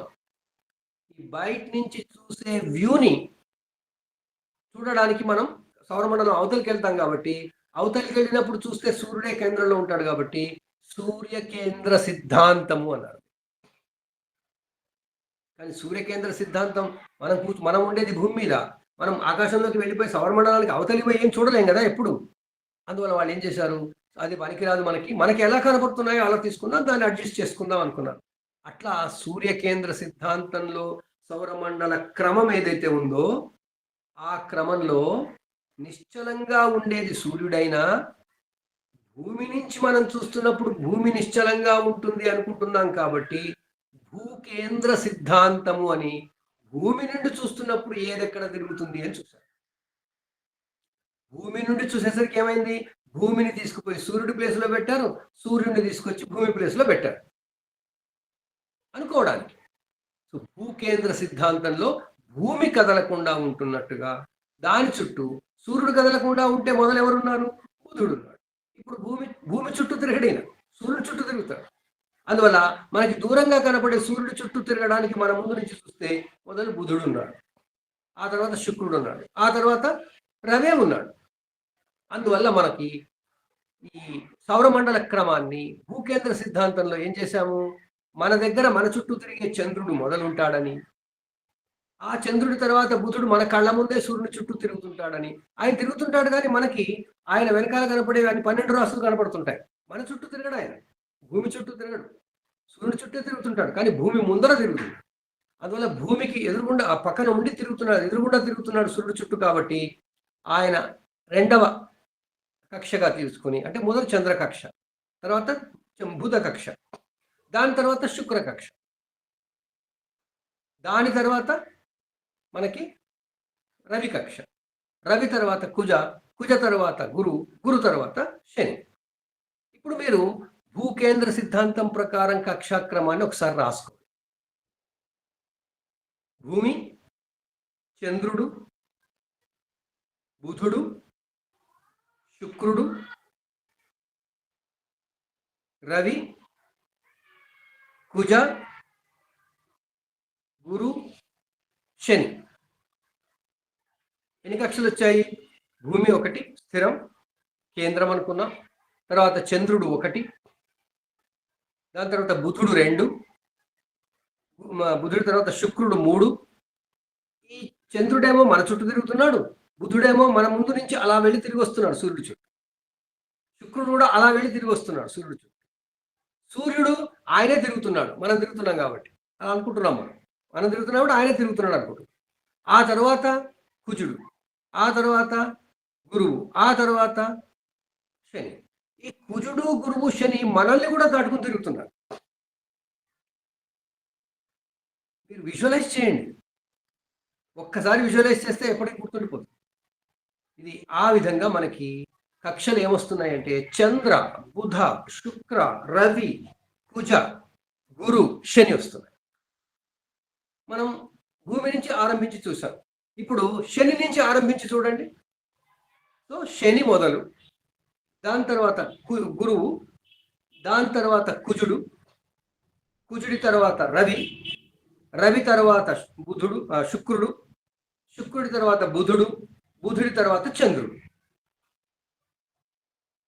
ఇప్పుడు మీరు అవి రాసి మళ్ళీ వీటిని శని నుంచి ఆర్డర్లో కనుక రాసినట్టయితే శని మొదలొస్తుంది, తర్వాత గురువు 2, తర్వాత కుజుడు 3, 3 బాహిర గ్రహాలు, దాని తర్వాత 4 రవి, 5 శుక్రుడు, 6 బుధుడు, 7 చంద్రుడు అవుతారు. ఈ 7 కక్షలే మనకి 7 హోరాలు అయ్యాయి. హోరాక్రమం ఇదే కదా, హోరాక్రమం ఇదే కదండి. ఆకాశంలో మనం హోరాక్రమము అంటే దాని అర్థం ఏంటి? మనం భూకేంద్ర సిద్ధాంతాన్ని ప్రాక్టికల్గా వాడుకుంటున్నాం. ఈ గ్రహాలు ఈ విధంగా భూమి చుట్టూ తిరుగుతున్నాయి అని ముందు ఒకసారి అనుకున్నాం. భూమి చుట్టూ తిరగకపోవచ్చు, చంద్రుడు తిరుగుతున్నాడు భూమి చుట్టూ మాత్రమే. బుధుడు తర్వాత శుక్రుడు భూమి చుట్టూ తిరగట్లేదు. కానీ భూమి మీద ఉన్న వాళ్ళకి ఆకాశంలో 12 రాసుల్లోనూ కనపడతారు. వాళ్ళు అక్కడక్కడే తిరుగుతున్నా మనకి 12 రాసుల్లో కనపడతారు. వాళ్ళ వెనక భాగం చూస్తాం కదా మనం. అందువల్ల 12 రాసుల్లో వాళ్ళు కనపడతారు. అందువల్ల 12 రాసుల్లో వాళ్ళు తిరుగుతున్నారు అంట. గురువు, కుజుడు, శని అయితే మన వైపు మన చుట్టూ కూడా తిరుగుతున్నారు. ఇది నేను మీకు ఇచ్చే నోట్స్లో ఒక పర్టికులర్ స్లైడ్లో ఈ పటాన్ని ఇవ్వడానికి ప్రయత్నం చేశాను. ఆ పటం అర్థం చేసుకునే ప్రయత్నం చేయండి. సౌర మండలంలో భూమి నుంచి చూస్తే మొదలు వచ్చేది బుధుడు, చంద్రుడు చంద్రుడు వస్తాడు. చంద్రుడు పక్కనే తిరుగుతున్నాడు కాబట్టి చంద్రుడి తర్వాత బుధుడు, బుధుడి తర్వాత శుక్రుడు, శుక్రుడి తర్వాత రవి, రవి తర్వాత కుజుడు, కుజుడి తర్వాత గురువు, గురువు తర్వాత శని. ఈ క్రమంలో వీళ్ళు తిరుగుతున్నప్పుడు మనం ఆకాశంలో కనపడతారు కాబట్టి మన చుట్టూ తిరుగుతున్నారు అనుకుంటాం. సో ఆ విధంగా మనకి కక్షలు అనేవి ఏర్పడతాయి. ఇది కక్ష్యాక్రమం అన్నది. సో గ్రహముల కక్ష్యాక్రమం మనం తెలుసుకున్నాం. ఇదంతా గ్రహాలు గ్రహకారకత్వాల గురించి అర్థం చేసుకోవడమే. కారకత్వాలు అంటే వాటి వాటి ప్రభావంగా ముందుకెళ్తాం. ముందు అవి ఎట్లా ఉన్నాయో చూద్దాం. సో గ్రహాలు, గ్రహ కక్షలు అర్థం చేసుకో. తర్వాత ఈ గ్రహాలు మొత్తం 2 బింబగ్రహాలు, 5 తారాగ్రహాలు, 2 ఛాయాగ్రహాలు. ఇది మనం గుర్తుపెట్టుకోవాలి. ఇవి ఏ క్రమంలో తిరుగుతాయి అంటే కక్షలు. సో గ్రహ కక్షలు అయిపోయింది. ఇప్పుడు మనకి ఈ గ్రహ కక్షలు అయిన తర్వాత మనకి ఈ గ్రహాలు మన చుట్టూ తిరుగుతుంటే ఎంత వేగంతో తిరుగుతాయి, ఆ వేగాన్ని తెలుసుకోవాలి. మళ్ళీ వేగాన్ని తెలుసుకోవాలంటే మనం ఎలా కొలవాలి? మళ్ళీ ఆకాశం వైపు చూడాలి. 12 భాగాలన్నా చూడాలి, 27 భాగాలన్నా చూడాలి. ఎందుకంటే 12 భాగాలు చేస్తే రాసులు వస్తాయి, 27 భాగాలు చేస్తే నక్షత్రాలు వస్తాయి. అందువల్ల ప్రతి గ్రహము ఒక నక్షత్రంలో, ఒక రాశిలో తప్పకుండా ఉంటుంది. అది ఉన్నప్పుడు నక్షత్రాలు 27 కాబట్టి 27 ప్రవేశాలు, నక్షత్ర ప్రవేశాలు గుర్తుపెట్టుకోవడం ఎందుకులే అని 12 పెట్టుకుంటే మనకి సింపుల్గా ఉంటుందని 12ని గుర్తుపెట్టుకుని ఒక రాశిలో ఒక గ్రహము ఎంతసేపు ఉంటుంది, ఎంత కాలం ప్రయాణిస్తుంది మనకు కనపడుతూ దాని వెనక బ్యాక్గ్రౌండ్ అదే రాశి ఉంటుంది. అదే రాశి ఉంటుందంటే నిశ్చలంగా ఉండదు. ఆ రాశి భాగంలో మొదలు కనపడుతుంది, తర్వాత కొంతసేపటికి 2లో, తర్వాత కొన్ని రోజులకి 3లో, తర్వాత 4లో, మొత్తానికి ఆ భాగం అయిపోతుంది. ఆ విధంగా మనకి రాసులలో గ్రహ సంచారాన్ని, రాశికి ఎన్ని రోజుల్లో మారిపోతుంది అని వాళ్ళు తెలుసుకుని మనకి ఏం చెప్పుకొచ్చారు? చంద్రుడైతే 2.25 రోజుల్లో, ఇవన్నీ మీరు చెప్పుకుంటూ వస్తున్నాను. స్లైడ్ ఇంతకుముందు పెట్టాను, ఇప్పుడు నోట్స్లో కూడా పెడతాను. చంద్రుడైతే 2.25 రోజుల్లో, బుధుడైతే సుమారు 25 నుంచి 27 రోజుల్లో, శుక్రుడైతే 27 నుంచి 29 రోజుల్లో, సూర్యుడైతే 30 రోజుల్లో. ఇవి 3 అంతరగ్రహాలు కాబట్టి మనకి ఎదురుగుండా తిరుగుతున్నాయి కాబట్టి ఆ 3 ఒకే చోట తిరుగుతున్నట్టుగా ఉంటుంది. వాటి వెనకాల భాగం పెద్దగా మారదు. అందువల్ల సూర్యుడికి బుధుడు, శుక్రుడు ఎప్పుడు కూడా, శుక్రుడు బుధ శుక్రుడు ఎప్పుడు కూడా 3 రాసులకి మించి ఉండరు. ఎదురుగుండా వాళ్ళ వెనకాల బ్యాక్గ్రౌండ్ 3 కన్నా మించదు. ఎందుకంటే మిగతా 9 ఇటువైపే ఉన్నాయి, వాటిలోకి పోరు కదా వాళ్ళు. సో ఆ విధంగా 3 రాసుల కన్నా వాళ్ళు మించి దూరంగా ఉండలేరు. ఎవరెవరు? సూర్యుడు, బుధుడు, తర్వాత శుక్రుడు. సో వాళ్ళ వెనకాల రాసులు ఎప్పుడు సూర్యుని బట్టి మారిపోతుంది. ఎందుకంటే సూర్యుడితో పాటు మనం తిరుగుతున్నాం కాబట్టి, మనం చూస్తున్నాం కాబట్టి. ఆ సూర్యుడు ఏదైనా రాశి మారితే వాళ్ళు ఆయన చుట్టుపక్కల ఆటో ఇటో రాశిలో ఉండొచ్చు. ఆ విధంగా 30 రోజుల లోపల 3 గ్రహాలు రాశి మారుతాయి. 30 రోజులకి ఒక్కసారి సుమారు. ఈయన బుధ శుక్రులు కొంచెం తక్కువ. ఆ తర్వాత ఆయన కుజుడు ఉన్నాడు. మన రవి అంటే మనమే అనుకున్నాం కాబట్టి మనం 30 రోజులు చెప్పుకున్నాం. తర్వాత కుజుడు మన చుట్టూ కూడా తిరిగి వస్తాడు కదా, అందువల్ల ఆయనకి 45 రోజులు పడుతుంది ఒక రాశి. ఆ తర్వాత గురువుకి సంవత్సరం పడుతుంది. ఆ తర్వాత శనికి 30 నెలలు పడుతుంది. ఈయనకి 12 నెలలు పడితే ఆయనకి 30 నెలలు. అన్ని నెలల్లో చెప్పుకుంటే శని 30 నెలలు, గురువు 12 నెలలు, కుజుడు నెల 15 రోజులు, రవి నెల, బుధ శుక్రులు నెలకి కొంచెం తక్కువ, చంద్రుడు 2.25 రోజులు. సో మనం ఒక్కసారి ఆ ఖగోళ కక్షలని గుర్తు చేసుకుంటే మనకి అవి ఎన్నెన్ని రోజులు తిరుగుతుంటాయనే తెలిసిపోతుంది. దీన్ని గుర్తుపెట్టుకోవాల్సిన అవసరం లేదు ఇంకా. ఆ విధంగా మనం గ్రహ గమన వేగాన్ని మనం తెలుసుకున్నాం. ఈ గ్రహ గమన వేగంలో మరి రాహుకేతువులు ఉన్నారుగా, ఆ పాయింట్స్ యొక్క ఏంటి? వాళ్ళు ఆ పాయింట్స్ని చూసి ఆ పాయింట్స్ ఎలా పోతుంటాయని చూసుకొని అవి 18 నెలలకి ఒకసారి రాశి మారుతాయి అని పట్టుకున్నారు. దానికి గణితం ఏంటి అంటే వచ్చే గ్రహణాలు, సోరోస్ చక్రం అని అదంతా ఆస్ట్రానమీలో పాఠం. సో ఆ విధంగా మనకి రాహుకేతువులైతే ఒక రాశి మారడానికి 18 నెలలు తీసుకుంటారు. సారీ, 18 నెలలకి ఒక రాశి మారుతారు. 18 నెలలకి. సో 18 నెలలకి రాహు మారుతాడు, వెంటనే కేతు మారుతాడు. సో రాహుకేతువులు ఎలాంటి వాళ్ళు? ఒక వృత్తంలో, ఒక గడియారంలో ముళ్ళకి అటు ఇటు ఉన్నవాళ్ళగా. ఈ రాహు మారాడంటే కేతు మారాల్సిందే. ఎప్పుడు ఇలా వెళ్తుంటారు. ఎందుకంటే రాహు వెనక్కి వస్తుంటాడు, అతను కూడా వెనక్కే పోతుంటాడు. ఆ విధంగా రాహుకేతువులు ఒకే ఇరుసులాగా, ఒక బండి ఇరుసులాగా బండి ఇరుసుకు రెండు వైపుల బిందువుల్లాగా ఆకాశం కక్షాక్రమంలో తిరుగుతుంటారు. ఆ తిరుగుతున్నప్పుడు రాహుకేతులు ఒకటే బండి, ఒకటే ఇరుసు. అందువల్ల గ్రహాలు ఎన్ని అన్నప్పుడు మనం ఏమనాలి? యాక్చువల్‌గా గ్రహాలు 9 కానీ సూర్యచంద్రులు, బింబగ్రహాలు, 5 పంచతారా గ్రహాలు 7, రాహుకేతువులని ఒకటే చెప్పుకోవాల్సి వస్తుంది. ఎందుకంటే రాహుకేతు 180 డిగ్రీల్లో ఉండి మారిపోతూనే ఉంటారు ఎప్పటికి. ఆ విధంగా మనకి ఈ 8 గ్రహాలుగా కూడా చెప్పుకొచ్చారు. 9 గ్రహాలుగా కూడా చెప్పారు. 8 గ్రహాలు మనకు అవసరం. ఎందుకంటే తర్వాత మనం గ్రహ శక్తుల యొక్క దాని ప్రభావం తెలుసుకునేటప్పుడు మనకి 8గా తీసుకుంటే తెలిసి వస్తుంది. సో, ఆ విధంగా మనకి రాహుకేతువులతో సహా గ్రహ గమన వేగాలు మనకు అర్థమయ్యాయి. ఇప్పుడు మనకి వీళ్ళు ఎక్కడ తిరుగుతారు అంటే భూమి చుట్టూ తిరుగుతున్నట్టు కనపడతారు. ఎక్కడ సౌర మండలంలోనే ఉన్నారు. మరి ఈ సౌరమండలం అవతల నక్షత్ర మండలం ఉంది. రాశి చక్రం. ఆ రాశి చక్రంలో తిరుగుతున్నట్టుగా కనపడతారు. సో, ఈ విధంగా గ్రహాలు భూమి చుట్టూ తిరుగుతున్నట్టుగా కనపడడాన్ని బట్టి మనం ఏమనుకుంటాము? వాళ్ళ వెనుక ఏ భాగం అయితే ఆ భాగంలోంచి వచ్చేటువంటి కారకత్వాలు వీళ్ళు మనకి మోసుకొస్తున్నారు అంట. సో, ఇప్పుడు మనం చూస్తున్నాం. మనం రోజు ఇప్పుడు సూర్యోదయం ఎక్కడవుతుందని చూస్తే, సూర్యోదయం మకర రాశిలో అవుతుంది. ఎందుకంటే మొన్నేగా మకర రాశిలోకి వచ్చాడని అందరూ చెప్పుకున్నారు. మనమైతే పోలేదు బయటికి. మనం బయటికి పోలేదు. రాత్రిపూట ఏమవుతుందో చూడలేదు. పొద్దున పూట సూర్యోదయం అప్పుడు ఆ సూర్యుడు వెనకాల ఉన్న రాశి ఏదో మనకు తెలీదు. మనకి కావాలి, ఇంట్రెస్ట్ ఉంది అనుకుంటే ఓ రోజు పొద్దున్నే లేవాలి. లేచి చూడాలి. సూర్యుడు ఎక్కడ ఉదయిస్తున్నాడో చూడాలి. ఉదయించే ముందు కాస్త ముందు లేవాలి. సూర్యోదయం కన్నా ముందు చూస్తే ఆకాశంలో ఏ రాశి పైకొస్తుందో మన కళ్ళతో మనం చూస్తే మన కళ్ళకి మనకు కనపడుతుంది. ఇప్పుడు మకర రాశిలో ఉదయిస్తున్నాడు. మకర రాశి అని అక్కడికేదో మనకి ప్రత్యేకంగా కనపడదు. మనం చూస్తే ఆ నక్షత్రాల అమరిక చూసి, ఓహో! ఆ నక్షత్రాల బ్యాక్‌గ్రౌండ్‌తో పైకొస్తున్నాడు కాబట్టి ఆ రాశిలో ఉన్నాడు అనుకుంటాం. సో, ఆ విధంగా మనకి సూర్యుడు మకర రాశిలో వస్తుంటే ఇప్పుడేమవుతుంది? మకర రాశి ప్రభావాన్ని మనకిస్తున్నాడు. ఆయన వెనకాల ఉన్న నక్షత్రాలు ఏముంటాయి? అంటే మకర రాశిలో ఏ నక్షత్రాలు ఉంటాయి? ఉత్తరాషాఢ ఒక పాదం ఉంటుంది. తర్వాత శ్రవణ నక్షత్రం ఉంటుంది. తర్వాత ధనిష్ట నక్షత్రం 2 పాదాలుంటాయి. అంటే సగభాగం ఉంటుంది.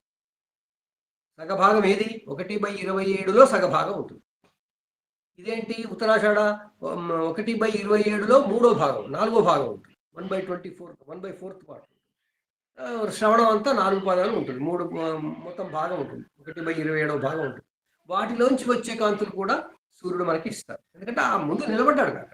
ఆయన వెనకాల మొత్తం మకర రాశి ఉంది. మకర రాశిలో నక్షత్రాలు ఉన్నాయి. వాటి ప్రభావం ఆయన మీద పడుతుంది. అక్కడి నుంచి వస్తాయి. ఈ విధంగా గ్రహాలు నక్షత్రాల మరియు రాసుల ప్రభావ శక్తిని మన మీదికి పంపడానికి, మన మీదికి ఎందుకంటే మనం మధ్యలో ఉన్నాం కాబట్టి. మన మీదకే కాదు, అన్నిటికీ వెళుతుంది అది. చంద్రుడి మీదకి వెళుతుంది, కుజుడి మీదకి వెళుతుంది, అందరి దగ్గరికి వెళ్ళిపోతాయి అవి. కానీ మనం మన కోసం చూసుకుంటున్నాం కాబట్టి మన మీద పడుతుంది. సో, భూమి మీద పడుతున్నప్పుడు, ప్రసరిస్తున్నప్పుడు మనకి మకర రాశి అవసరమే. దాంట్లో ఉన్న నక్షత్రాలు అవసరమే. దాంట్లో ఉన్న గ్రహాలు కూడా అవసరం. మరి గ్రహాలు అక్కడే ఉంటే మకర రాశి ప్రభావం ఎవరిస్తారు? మన ఋషులు ఏం చేశారు? అత్యంత శాస్త్రీయం, అసలు మనకు అర్థం కాని శాస్త్రీయత. ఏంటి? గ్రహాలు, నక్షత్రాలు, రాసులు స్థిరంగా ఎక్కడక్కడ ఉన్నాయి కాబట్టి వాటిలోంచి వచ్చే కాంతుల ప్రభావం అంతా కూడా ఈ తిరుగుతూ ఉన్న గ్రహాలు పట్టుకొస్తాయి అన్నారు. అంటే 12 రాసులు ఉన్నాయి. ఇవేమో 9 గ్రహాలు ఉన్నాయి. మరి 9 గ్రహాల్లో ఎవరు దేన్ని పట్టుకొస్తారు? అది ఫిక్స్ చేసుకోకపోతే కష్టం కదా! ఒకసారి స్థిరంగా ఉండాలి మనకి. వాళ్ళు ఏం చేశారు? ఆ రాసుల యొక్క స్థితిని బట్టి, ఈ గ్రహాల యొక్క స్థితిని బట్టి ఏం సైంటిఫిక్‌గా ఆలోచించారో మనకు తెలియదు. వాళ్ళు ఏం చేశారు? ఈ మనం రాశి చక్రం చెప్పుకున్నాం. రాసులకి రాస్యాధిపత్యం, గ్రహాలకి రాస్యాధిపత్యం ఎలా వచ్చింది అని ఆ ఎపిసోడ్ మనం చెప్పుకున్నాం. అందుకే నేను రాశి సంబంధ, గ్రహ సంబంధ కారకత్వాలు అని ప్రత్యేకంగా చెప్పాను. రాసులకి నైసర్గిక కారకత్వాలు, రాశి సంబంధ, నక్షత్ర సంబంధ, గ్రహ సంబంధ నక్షత్ర కారకత్వాలు చెప్పుకుంటూ వచ్చాను అప్పుడు. ఇప్పుడు అది మళ్ళీ రిపీట్ అవుతోంది. గ్రహ సంబంధమైన రాశి కారకత్వాలే ఇక్కడ గ్రహాలకి రాసులతో సంబంధం అర్థమవుతుంది. ఏం చేశారు వాళ్ళు? గ్రహాలు రాసులకి ప్రతినిధులు అన్నారు. ప్రతినిధి అంటే ఏం చేస్తాడు? తన యొక్క యజమాని యొక్క ప్రభావాన్ని తీసుకొచ్చి కస్టమర్‌కి ఇస్తాడు. ఆ విధంగా భూగోళం మీద రాసుల యొక్క కాంతి ప్రభావాన్ని, శక్తి ప్రభావాన్ని తీసుకురావడానికి మన ఋషులు ఒక సైంటిఫిక్గా ఏ రాశికి ఏ గ్రహము అధిపతి అవుతుంది, అధిపతి అంటే ప్రతినిధి అవుతుంది అని రాస్యాధిపతి నిర్ణయం చేశారు. రాస్యాధిపతిత్వం ఇచ్చారు. అధిపతి ఎందుకన్నారు, ప్రతినిధి ఎందుకనలేదు? అంటే ప్రతినిధి అంటే మనకన్నా, మనతో సమానమన్నా శక్తి కలిగి ఉండి మనకన్నా తక్కువ శక్తి ఉంటే ప్రతినిధి, ఏజెంట్ అంట. కానీ అవన్నీ అవి జ్యోతిష్లే, మనకన్నా ఎంతో ప్రభావవంతం, భూమి కన్నా ఎంతో ప్రభావవంతమే. అందువల్ల వాటిని కూడా గౌరవంగా జ్యోతిష్సు కాబట్టి అధిపతి అన్నారు. అధిపతి అనగానే ఆ రాశి చెప్పినట్టు ఈయన వింటాడు అట్లా కాదు, తను ఇష్టం వచ్చినట్టు పంపిస్తాడని కాదు. రాశి ప్రభావాన్ని తాను తీసుకుంటాడు, గ్రహిస్తాడు, తనకుండే ప్రభావంతో కలుపుతాడు, మళ్ళీ ప్రసరిస్తాడు. అందుకే గ్రహం. మరి మనం అంటాం ఈ పాశ్చాత్యులు, తర్వాత ఈ సూర్యుడు గ్రహం కాదు, నక్షత్రం, తర్వాత చంద్రుడు గ్రహం కాదు, ఉపగ్రహం, వాళ్ళు మీ భారతీయ జ్యోతిషం తీసుకుంటారు, మీరంతా ఫూల్స్ అన్నట్టుగా మాట్లాడతారు. కానీ అసలు ఫూలిష్ ఎవరు అనేది వాళ్ళకి తెలియదు. ఏంటది జరిగేది? గ్రహం అనే నిర్వచనం మనది వేరు, వాళ్ళది వేరు. వాళ్ళు కేవలం ఖగోళం పరంగా గ్రహం అనేది నిర్ణయించారు. వాళ్ళు గ్రహం అనడం తప్పు, యాక్చువల్ ప్లానెట్ అనడం మనం తప్పుగా తీసుకున్నాం, మనం గ్రహంగా తీసుకున్నాం. వాళ్ళు ఏమన్నారు, ఏదైనా ఒక వస్తువు చుట్టూ ఏదైనా మరొక వస్తువు తిరుగుతుంటే,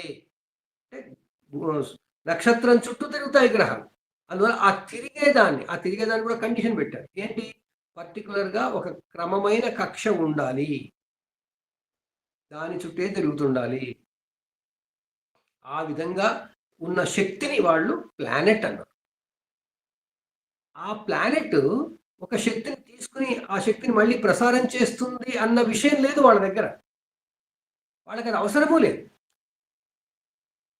ఆస్ట్రానమీలో వెస్టర్న్ ఆస్ట్రానమీలో ఇప్పుడు ఆస్ట్రానమీ అంటున్నాం. ఆ ఆస్ట్రానమీలో ఎందుకంటే మనం ఇంకోటి నేర్చుకోలేదు, మన భారతదేశ ఆస్ట్రానమీ మనం నేర్చుకోలేదు కదా. మనకు 200 ఏళ్ల పాటు ఆయన మకాల గారు అసలు దాన్ని నేర్చుకోవడానికి అవకాశం ఇవ్వలేదు. సో భారతీయ వెస్టర్న్ ఆస్ట్రానమీ ప్రకారం ఒక ఉన్నతమైన శక్తి ఉన్నటువంటి దాని చుట్టూ మరొక శక్తి తిరుగుతున్నట్టయితే, ఒక వస్తువు, ఖగోళ వస్తువు తిరుగుతుంటే ఆ తిరిగే వాటిని గ్రహాలు అన్నారు. అందువల్ల ఏమన్నారు, సూర్యుడు గ్రహం కాదు, సూర్యుడు చుట్టూ తిరిగే భూమి ఒక గ్రహం, తర్వాత ఈయన కుజుడు, బుధుడు, శుక్రుడు, గురువు, తర్వాత శని, ఇవన్నీ గ్రహాలు. ఆ తర్వాత ఈ మధ్య ఒక 200 ఏళ్ల కింద ఎవరో సైంటిస్టులు వాళ్ళు చూసి అయ్యో ఇంకా తారాగ్రహాలు ఉన్నాయి కదా అని ఇంకో 3 తారాగ్రహాలను కనుక్కోరు. ఆ 3 తారాగ్రహాలు సాధారణ నేత్రానికి కనబడవు, టెలిస్కోపులు పెట్టుకుంటే కనబడతాయి.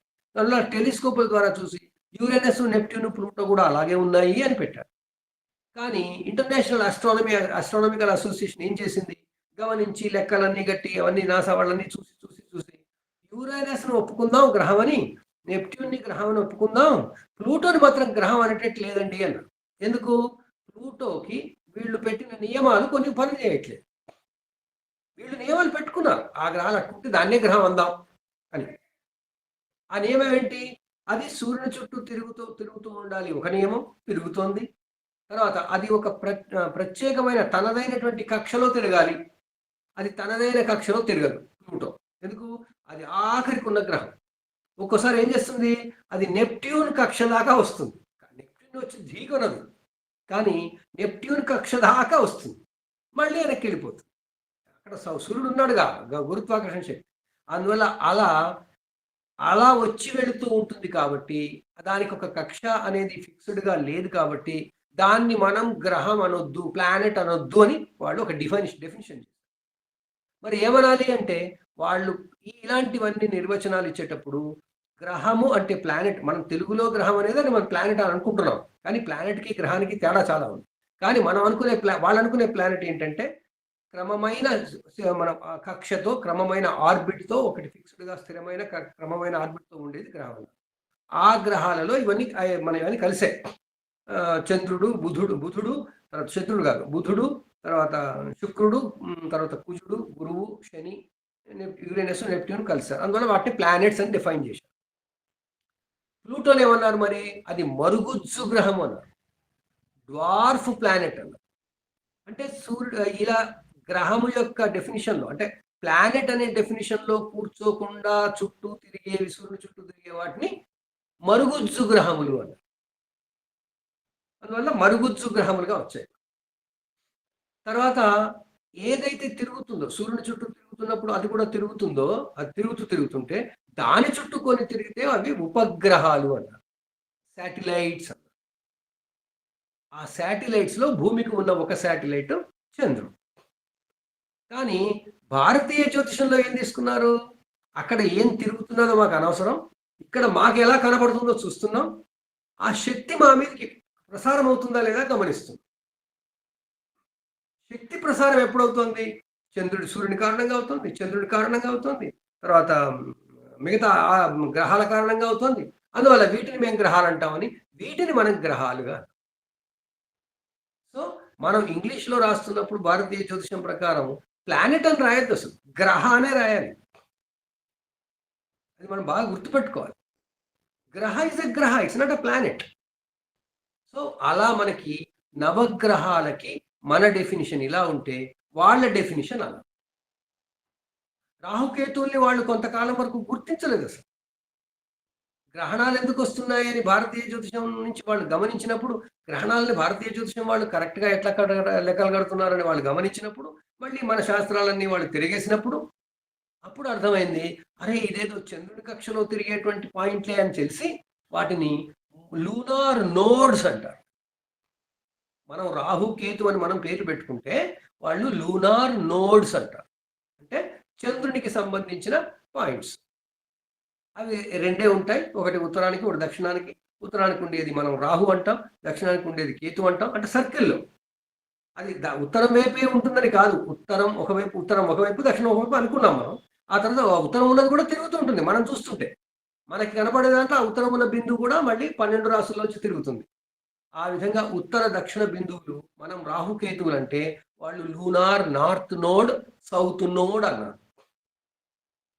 అలాగే ఇంకా పేర్లు ఏమున్నాయి, డ్రాగన్ అండ్ ఏదో ఉంది పేరు, ఆ పేర్లు ఉన్నాయి వాటి.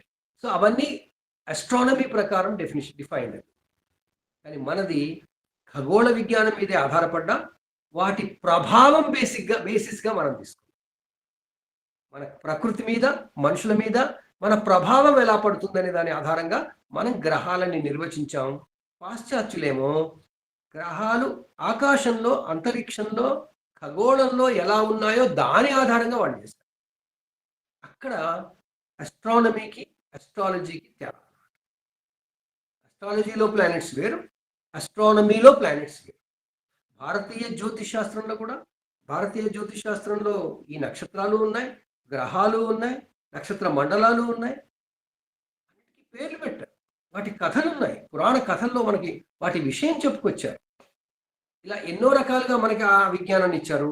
అక్కడ అస్ట్రానమీలో వెస్టర్న్ కంట్రీస్లో వాళ్ళు తెలుసుకున్నటువంటి అస్ట్రానమీ ప్రకారం వాళ్ళు చూసేదిగా మాత్రం కనపడి కథలు అన్ని పక్కన పెట్టేసి అవి ఎలా ఉన్నాయో దాన్ని మాత్రం తీసుకున్నారు. వాళ్ళకి మైథాలజీ కథలు ఉన్నాయి తర్వాత. ఆ విధంగా మనకి గ్రహములు నిర్వచనము మనం తెలుసుకున్నాం.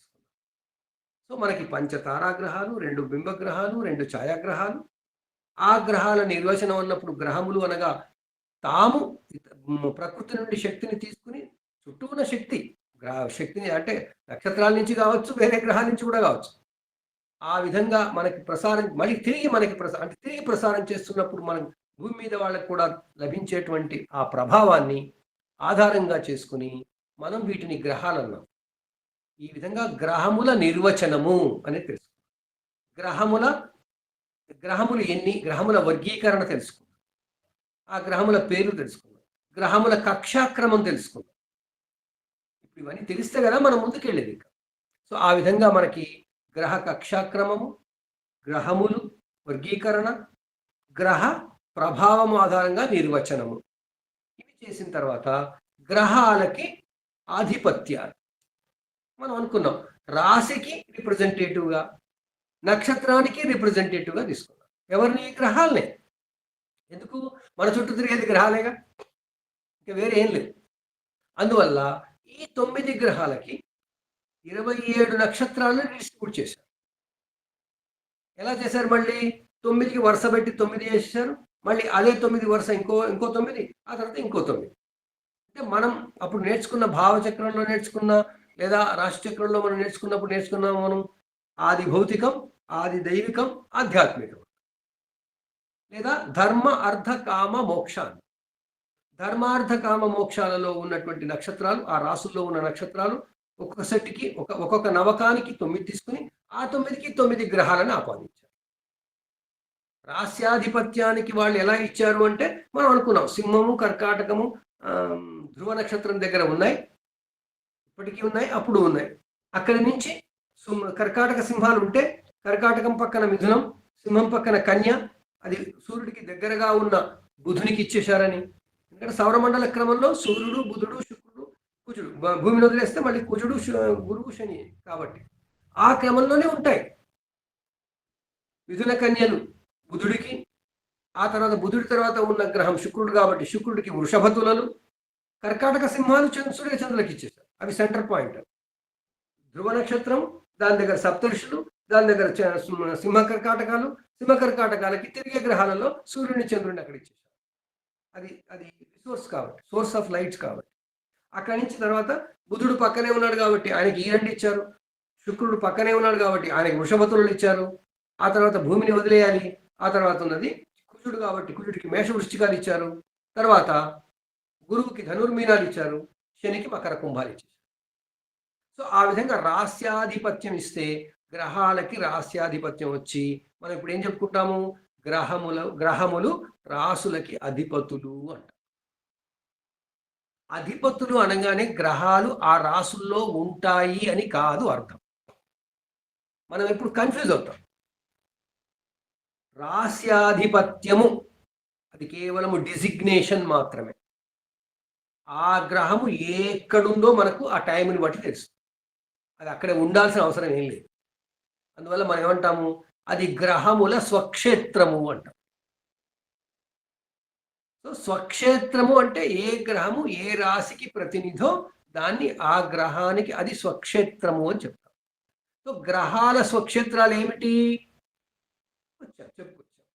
సింహస్యాధిపతి సూర్య, చంద్ర కర్కటకేశ్వర, మేషవృశ్చి మిథున కన్యా మిథునయోర్బుధ, మేషవృశ్చిక భౌమ, మేషవృశ్చికయోర్భౌమ, కన్యా మిథునయోర్బుధ, తర్వాత ధనుర్మీన ద్వయోర్మంత్రి, వృషభ తులయో భృగు, మకరే కుంభరాశౌ చ నాయక సూర్యనందన అని శ్లోకం ద్వారా చెప్పేసుకొచ్చారు. ఆ తర్వాత ఏంటి మరి? రాసులకి గ్రహాలకి రాస్యాధిపత్యం మనం ఇచ్చాం. అంటే ఇప్పుడు మన గ్రహ కారకత్వాల్లో గ్రహం అంటే ఏంటి?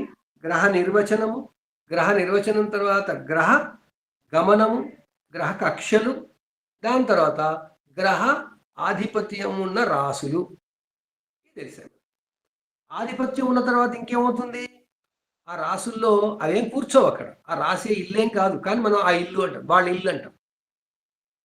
అంటే ఆకాశంలో ఆ ప్రాంతానికి ఆ గ్రహం వచ్చినప్పుడు, మేషరాశి ప్రాంతానికి కుజగ్రహం వస్తే ఆ కుజుడి యొక్క లక్షణం అంతా మేషంలోకి లాగానే ఉండనిపిస్తుంది. కాబట్టి మేషరాశి ప్రభావము, కుజుని ప్రభావము అంత అలైన్ అయిపోతుంది పవర్. ఆ విధంగా స్వక్షేత్రంలో ఉంటే గ్రహము శక్తివంతమైనది అని అన్నమాట. ఎందుకంటే యజమాని తర్వాత రిప్రజెంటేటివ్ ఇద్దరు ఒక దగ్గర ఉన్నారు, అప్పుడు మార్కెటింగ్ చాలా బాగా అవుతుంది కదా. సో ఆ విధంగా వాళ్ళ ఫోర్స్ అనేది అక్కడ కాన్సన్ట్రేట్ అవుతుంది. సో ఆ విధంగా స్వక్షేత్రములు అనేవి వచ్చాయి. సో గ్రహాలకి స్వక్షేత్రాలు. తర్వాత మనం రాశికారకత్వాలు చెప్పుకున్నవే. గ్రహాలకి మూల త్రికోణాలు. మూల త్రికోణాలు అంటే ఏమనుకున్నాము? మనకి సామాన్య జీవితంలో మన ఇంట్లో మనం ఎక్కడ ఎక్కువసేపు ఉంటామో అది మన మూల త్రికోణం. మన ఇల్లు ఒక 1000 చదరపు అడుగులు ఉందనుకోండి, 1000 స్క్వేర్ ఫీట్ ఉందనుకోండి, మనం 1000 స్క్వేర్ ఫీట్ దగ్గర కూర్చోం. మనం ఉండేది ఎక్కడ కూర్చున్నా మనం మహా అయితే 4-5 స్క్వేర్ ఫీట్స్లో కూర్చుంటాం. ఒక మనిషి కూర్చుంటే కుర్చీ మీద కూర్చున్నా కానీ మ్యాక్సిమం ఎంత ఏరియా తీసుకుంటాడు? హార్డ్లీ 6, 7, 8, 9 స్క్వేర్ ఫీట్ కన్నా ఎక్కువ తీసుకోడు. సో, ఆ విధంగా మరి 1000 స్క్వేర్ ఫీట్ నా ఇల్లే. కానీ నేనెక్కడ కూర్చుంటాను ఎక్కువగా? ఎక్కడో నేను ఎక్కువగా పని చేసేది, ఎక్కువ టైమ్ స్పెండ్ చేసే చోట కూర్చుంటాను. రాత్రిపూట ఎలాగో బెడ్‌రూమ్‌లో ఉంటాం అది వేరే విషయం. అది కాదిక్కడ. యాక్టివ్‌గా ఉన్నప్పుడు. సో, యాక్టివ్‌గా ఉన్నప్పుడు నేను నా ఇంట్లో ఎక్కడ ఎక్కువ సేపు ఉంటానో సాధారణంగా దాన్ని ఆ ఇంట్లో నా మూల త్రికోణం అవుతుంది. అదే ప్రిన్సిపల్‌తో అక్కడ ఆకాశంలో ఈ సూర్యచంద్రులు తర్వాత గ్రహాలన్నీ కూడా వాటి వాటి స్వక్షేత్రాల్లో వెళ్తున్నప్పుడు ఏ ప్రాంతంలో అవి గనక అత్యున్నతమైన తమ కాంతి ప్రభావాన్ని తీసుకొని ఇచ్చేటువంటి స్థితిలో ఉంటాయో వాటిని ఆ గ్రహాల మూల త్రికోణాలు అన్నారు. సో మూల త్రికోణాలు ఎక్కడ ఉండాలి? వాళ్ళ సొంతింట్లోనే ఉండాలి. అందరం సొంతింట్లో ఉన్నదే కదా మాట్లాడుకునేది. అందువల్ల చంద్రుడికి తప్ప మిగతా వాళ్ళందరికీ వాళ్ళ సొంత ఇళ్లల్లో మూల త్రికోణాలు ఉంటాయి. చంద్రునికి ఎందుకు లేదు మరి? $1,000,000 క్వశ్చన్. ఎందుకు లేదు అంటే చాలా విషయాలు వాళ్ళు గ్రహించారు. ఏంటి అంటే చంద్రుడు చంద్ర గమనం చాలా త్వరగా వెళ్ళిపోతుంది. 2 రోజులకే రాశి మారుతుంటాడు. చాలా వేగంగా వెళ్తుంటాడు. ఆ వేగంగా వెళ్ళేవాడు సూర్యుని చుట్టూ తిరగడు. భూమి చుట్టే తిరుగుతాడు. ఇవన్నీ గమనించి భూమి చుట్టూ తిరిగేటువంటి క్యాంపస్‌ని దాన్ని వృత్తాన్ని వాళ్ళు బహుశా సూర్యుని చుట్టూ భూమి చుట్టూ తిరిగేటువంటి దాంతో సింక్రనైజ్ చేసి ఏదో మొత్తానికి చంద్రుడికి మూల త్రికోణము వృషభ రాశి అని చెప్పేసారు. ఆయన క్షేత్రం కర్కాటకమే గాని ఆయన మూల త్రికోణం మాత్రం వృషభ రాశిలో ఉంది అని చెప్పారు. ఆ వృషభ రాశి ఎక్కడుంది? కుజుడి రాశి అయినటువంటి దీని మేషం పక్కన. సో ఈ విధంగా మనకి మూల త్రికోణ రాశులనేవి కూడా మనకి తెలిసిపోతాయి. మనం రాశి కారకత్వాలు అప్పుడు చెప్పుకున్నాం కాబట్టి ఇప్పుడు జస్ట్ రెఫరెన్స్ మాత్రం మనం వెళ్ళిపోదాం. మేషం కుజుడికి మూల త్రికోణం, వృషభం చంద్రుడికి మూల త్రికోణం, మిథునం ఎవరికి కాదు, అయితే బుధుడికి కావాలి కానీ కాదు. తర్వాత కర్కాటకం చంద్రుడు ఆల్రెడీ అక్కడికి వెళ్ళిపోయాడు. సింహం రవికి మూల త్రికోణ రాశి. తర్వాత కన్య బుధునికి మూల త్రికోణ రాశి. ఎందుకంటే అక్కడ మిథునంలో లేదు కదా, అందువల్ల కన్యలో అయింది. తర్వాత తులలో శుక్రుడికి, తులలో వృషభానికి కూడా లేదు. వృషభం ఆయన చంద్రుడికి ఇచ్చేశారు, శుక్రుడికి ఏమి ఇవ్వలేదు. అందువల్ల శుక్రుడి మూల త్రికోణ రాశి తుల. కుజుడికి ఇచ్చారు కాబట్టి వృశ్చికం మళ్ళీ ఎవరికి కాదు.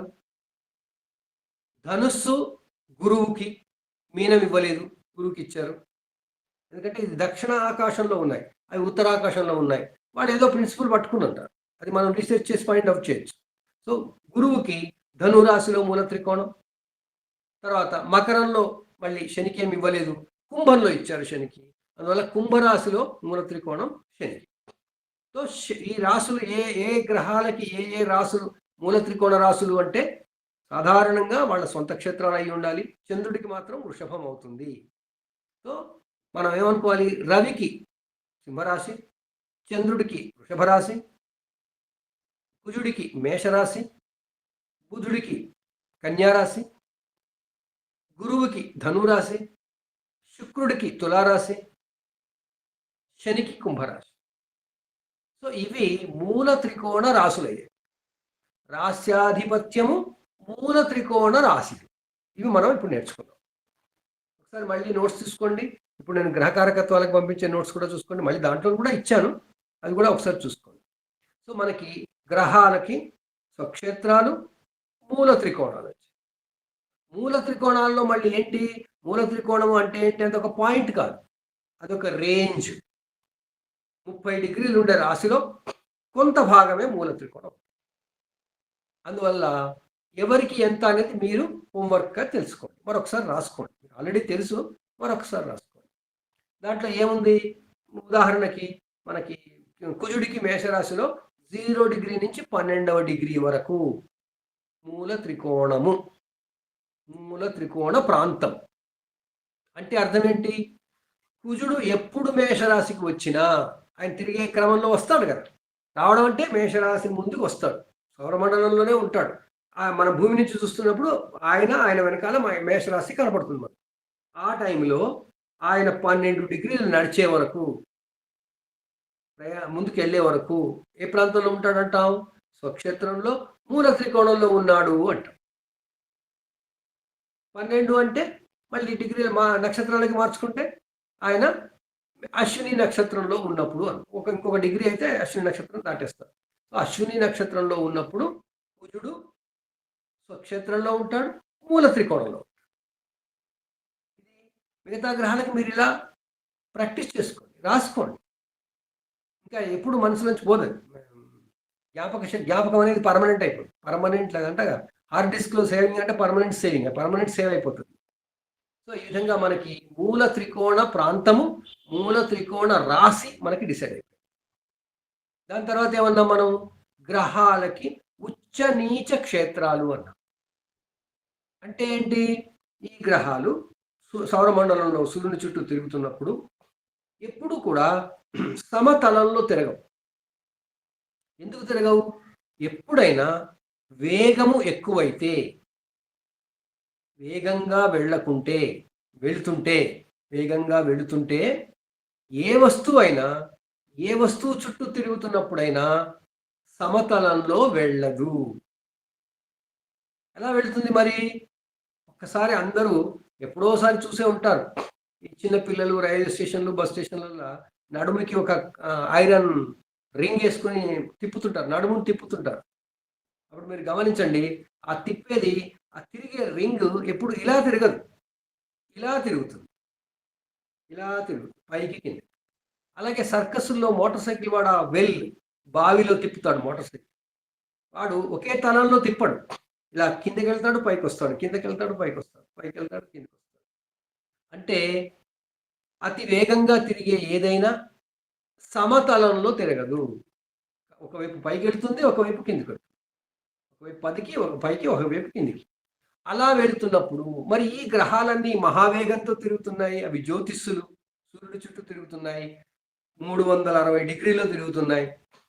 అవి మరి ఎక్కడ పైవైపు ఉంటాయి, ఎక్కడ కింది వైపు ఉంటాయి? ఆ ప్రాంతానికి వెళ్ళినప్పుడు అంటే వాటి కక్షా మార్గంలో కొన్ని గుర్తు పెట్టారు.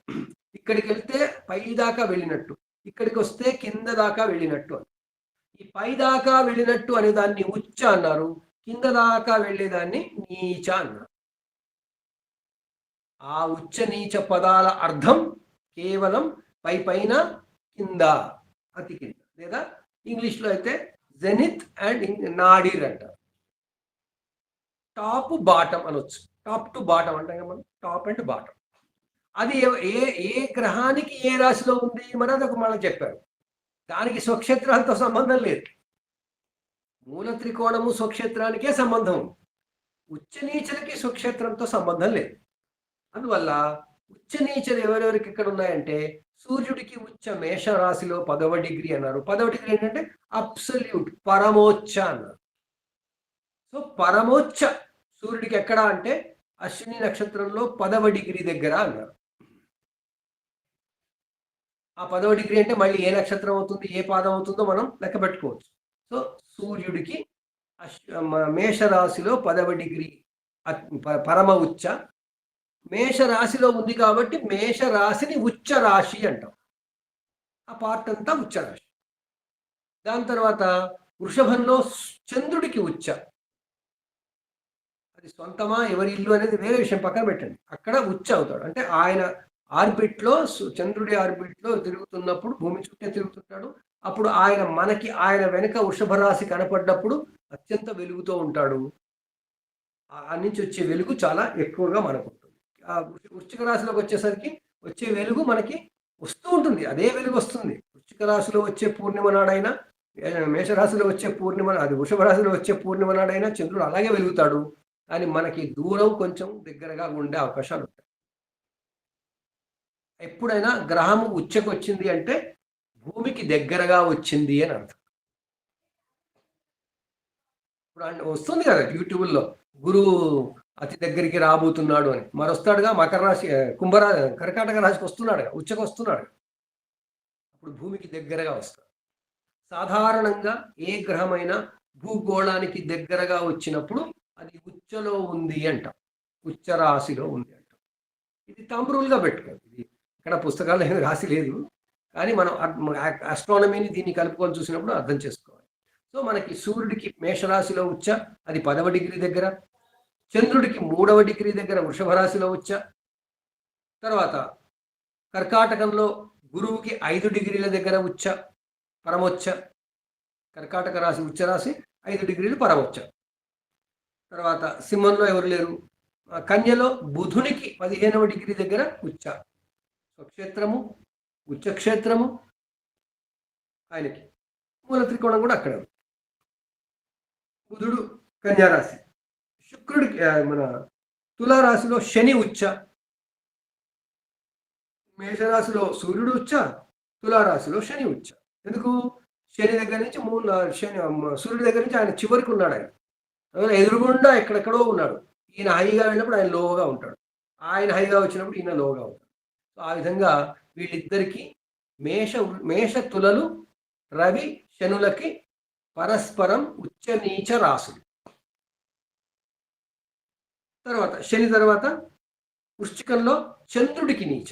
ఎందుకంటే వృషభంలో ఉచ్చ అయింది కాబట్టి వృశ్చికంలో నీచ. ఎప్పుడైనా దానికి ఎదురుగుండా ఉండే రాశి నీచ రాశి. దాంట్లో మళ్ళీ అదే డిగ్రీ.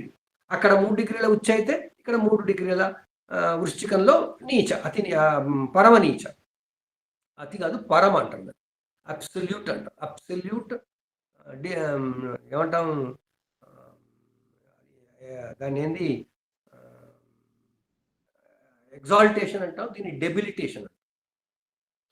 ఉచ్చ నీచ. ఇది చంద్రుడికి 3 డిగ్రీలు వృషభ వృశ్చికాలలో.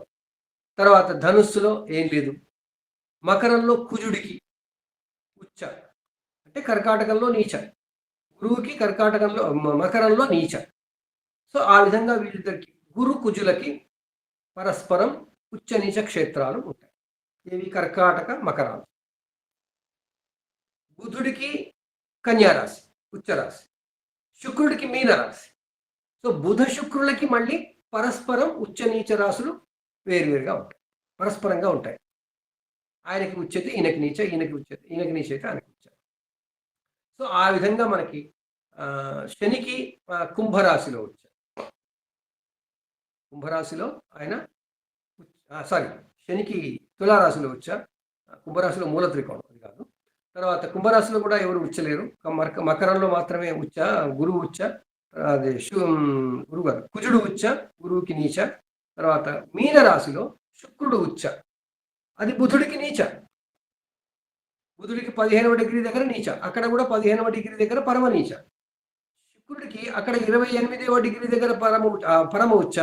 మరి దీంట్లో మిథునంలో కర్కాటకంలో కన్యలో కూడా ఆయనకి పరమ నీచ 28వ డిగ్రీ దగ్గర. 27 28 గురువుకి కుజుడికి శుక్రుడికి ఉంటుంది డిగ్రీ, ఆ డిగ్రీ లెవెల్లో ఉంటుంది. సో ఈ విధంగా మనకి ఉచ్చ నీచలు అనేవి ఫిక్స్ అయ్యాయి. ఎక్కడ రాసులు స్వక్షేత్రాలు అనే సంబంధం లేదు. సో మనకి గ్రహాలు, గ్రహకారకత్వాలు చెప్పుకుంటున్నప్పుడు గ్రహాలు అంటే ఏంటి నిర్వచనం, ఆ గ్రహాలు ఏం చేస్తాయి అంటే కర్మఫలాలను తీసుకొచ్చి మనకి ఇస్తూ ఉంటాయి. ఫలదాతలు మాత్రమే, వాళ్ళు ఫల ప్రదాతలు కాదు. ప్రదాత వేరు, దాత వేరు. తీసుకొచ్చి ఇచ్చేవాడు దాత. ప్రదాత అంటే తానంతట తాను తీసి ఇచ్చేవాడు, తనంతట తానేం తీసి ఇవ్వడు. గ్రహాలన్నీ దాతలే, కర్మఫల దాతలు. సో ఆ కర్మఫల దాతలు అవి బింబగ్రహాలు, ఛాయాగ్రహాలు, పంచతారాగ్రహాలుగా ఉంటాయి. దాని తర్వాత గ్రహ నిర్వచనం తెలుసుకున్నాం మనం. భారతీయ జ్యోతిషంలో గ్రహముల నిర్వచనం, గ్రహములు శక్తిని తీసుకుంటాయి, మళ్ళీ శక్తిని ప్రసారం చేస్తాయి. తమ శక్తితో కలిపి, తమకున్న లక్షణాలతో కలిపి ప్రసరింపజేస్తాయి. దాని తర్వాత మనకి రాస్యాధిపత్యము, దాని తర్వాత మూల త్రికోణము, దాని తర్వాత ఉచ్చ నీచలు మనం చెప్పుకున్నాం. ఇక మనకి తర్వాత ఏం చెప్పుకుంటాము అంటే గ్రహాలకి సంబంధించిన మరికొన్ని చెప్పుకొని మనం ముందుకు వెళ్ళి ఆ గ్రహ కారకత్వం, ఇంకా కారకత్వాలు అంటే ఇవి కూడా కారకత్వాల పార్టే. ఇది బేసిక్ ఇన్ఫర్మేషన్ కారకత్వాలు. అదేంటి అంటే అవి మనకేం చేస్తాయి, మనకేంటి, మళ్ళీ మనకి 12 భావాలు ఉన్నాయి. ఆ 12 భావాల్లో అవి మనకేం చేస్తాయి? 12 భావాల్లో మనకేం చేస్తాయి? భావకారకులు అవుతాయి మొదలు. అంటే మనకు ఏదైనా రాశి ఏదైనా భావం అయిందంటే దానికి భావాధిపతి అంటారు. దాని ఓనరు లేదా దాని స్వక్షేత్రం ఎవరిదో ఆ గ్రహము మనకి దాని భావానికి అధిపతం. అందువల్ల మనకి భావాధిపతిగా గ్రహాలు ఉంటాయి. ఇప్పుడు ఒక వ్యక్తి మకర రాశిలో జన్మించాడు. మకర రాశి మొదటి భావం అవుతుంది. మొదటి భావానికి భావాధిపతి ఎవరు అంటే మకర రాశికి ఎవరు అధిపతో వాళ్ళు అవుతారు. అందువల్ల మకర రాశికి అధిపతి శని కాబట్టి ఆ జాతకులకు మకర రాశి అధిపతి శని ఆయన మొదటి భావానికి అధిపతి అవుతాడు. భావాధిపత్యము ఇది స్వక్షేత్రాన్ని బట్టి నిర్ణయం అవుతుంది. రాస్యాధిపత్యాన్ని బట్టి నిర్ణయం అయిపోతుంది. కానీ భావకారకత్వం కూడా ఉంటుంది. అది ప్రత్యేకంగా గ్రహాలకి ఉన్న శక్తి. భావాధిపత్యం ఏంటి? రాశి ద్వారా దాని యొక్క ప్రతినిధిగా చెప్తున్నారు. ఆ రాశికి అధిపతిని ఆ రాశి ప్రతినిధిగా మనకి దాని యొక్క ఫలితాన్ని మనకి ఇస్తారు. కానీ తమకున్న శక్తి ఏంటి గ్రహాలకి అంటే దాన్ని భావకారకులు అంటారు. గ్రహాలకి రాశులతో సంబంధం వస్తుంది, భావాలతో సంబంధం ఉంటుంది, మళ్ళీ డైరెక్ట్గా మనకి వాళ్ళుగా ఇచ్చేవి కూడా ఉంటాయి. ఆ క్రమంలో భావానికి సంబంధించి భావకారకత్వాలలో గ్రహాలకి 2 విధాలుగా భావకారకత్వాలు వస్తాయి. భావాధిపత్యం కాదండి, భావాధిపత్యం ఎలాగో వస్తుంది, అది రాశి నుంచి వచ్చేస్తుంది. భావకారకత్వం మాత్రం తమ నుంచే వస్తుంది.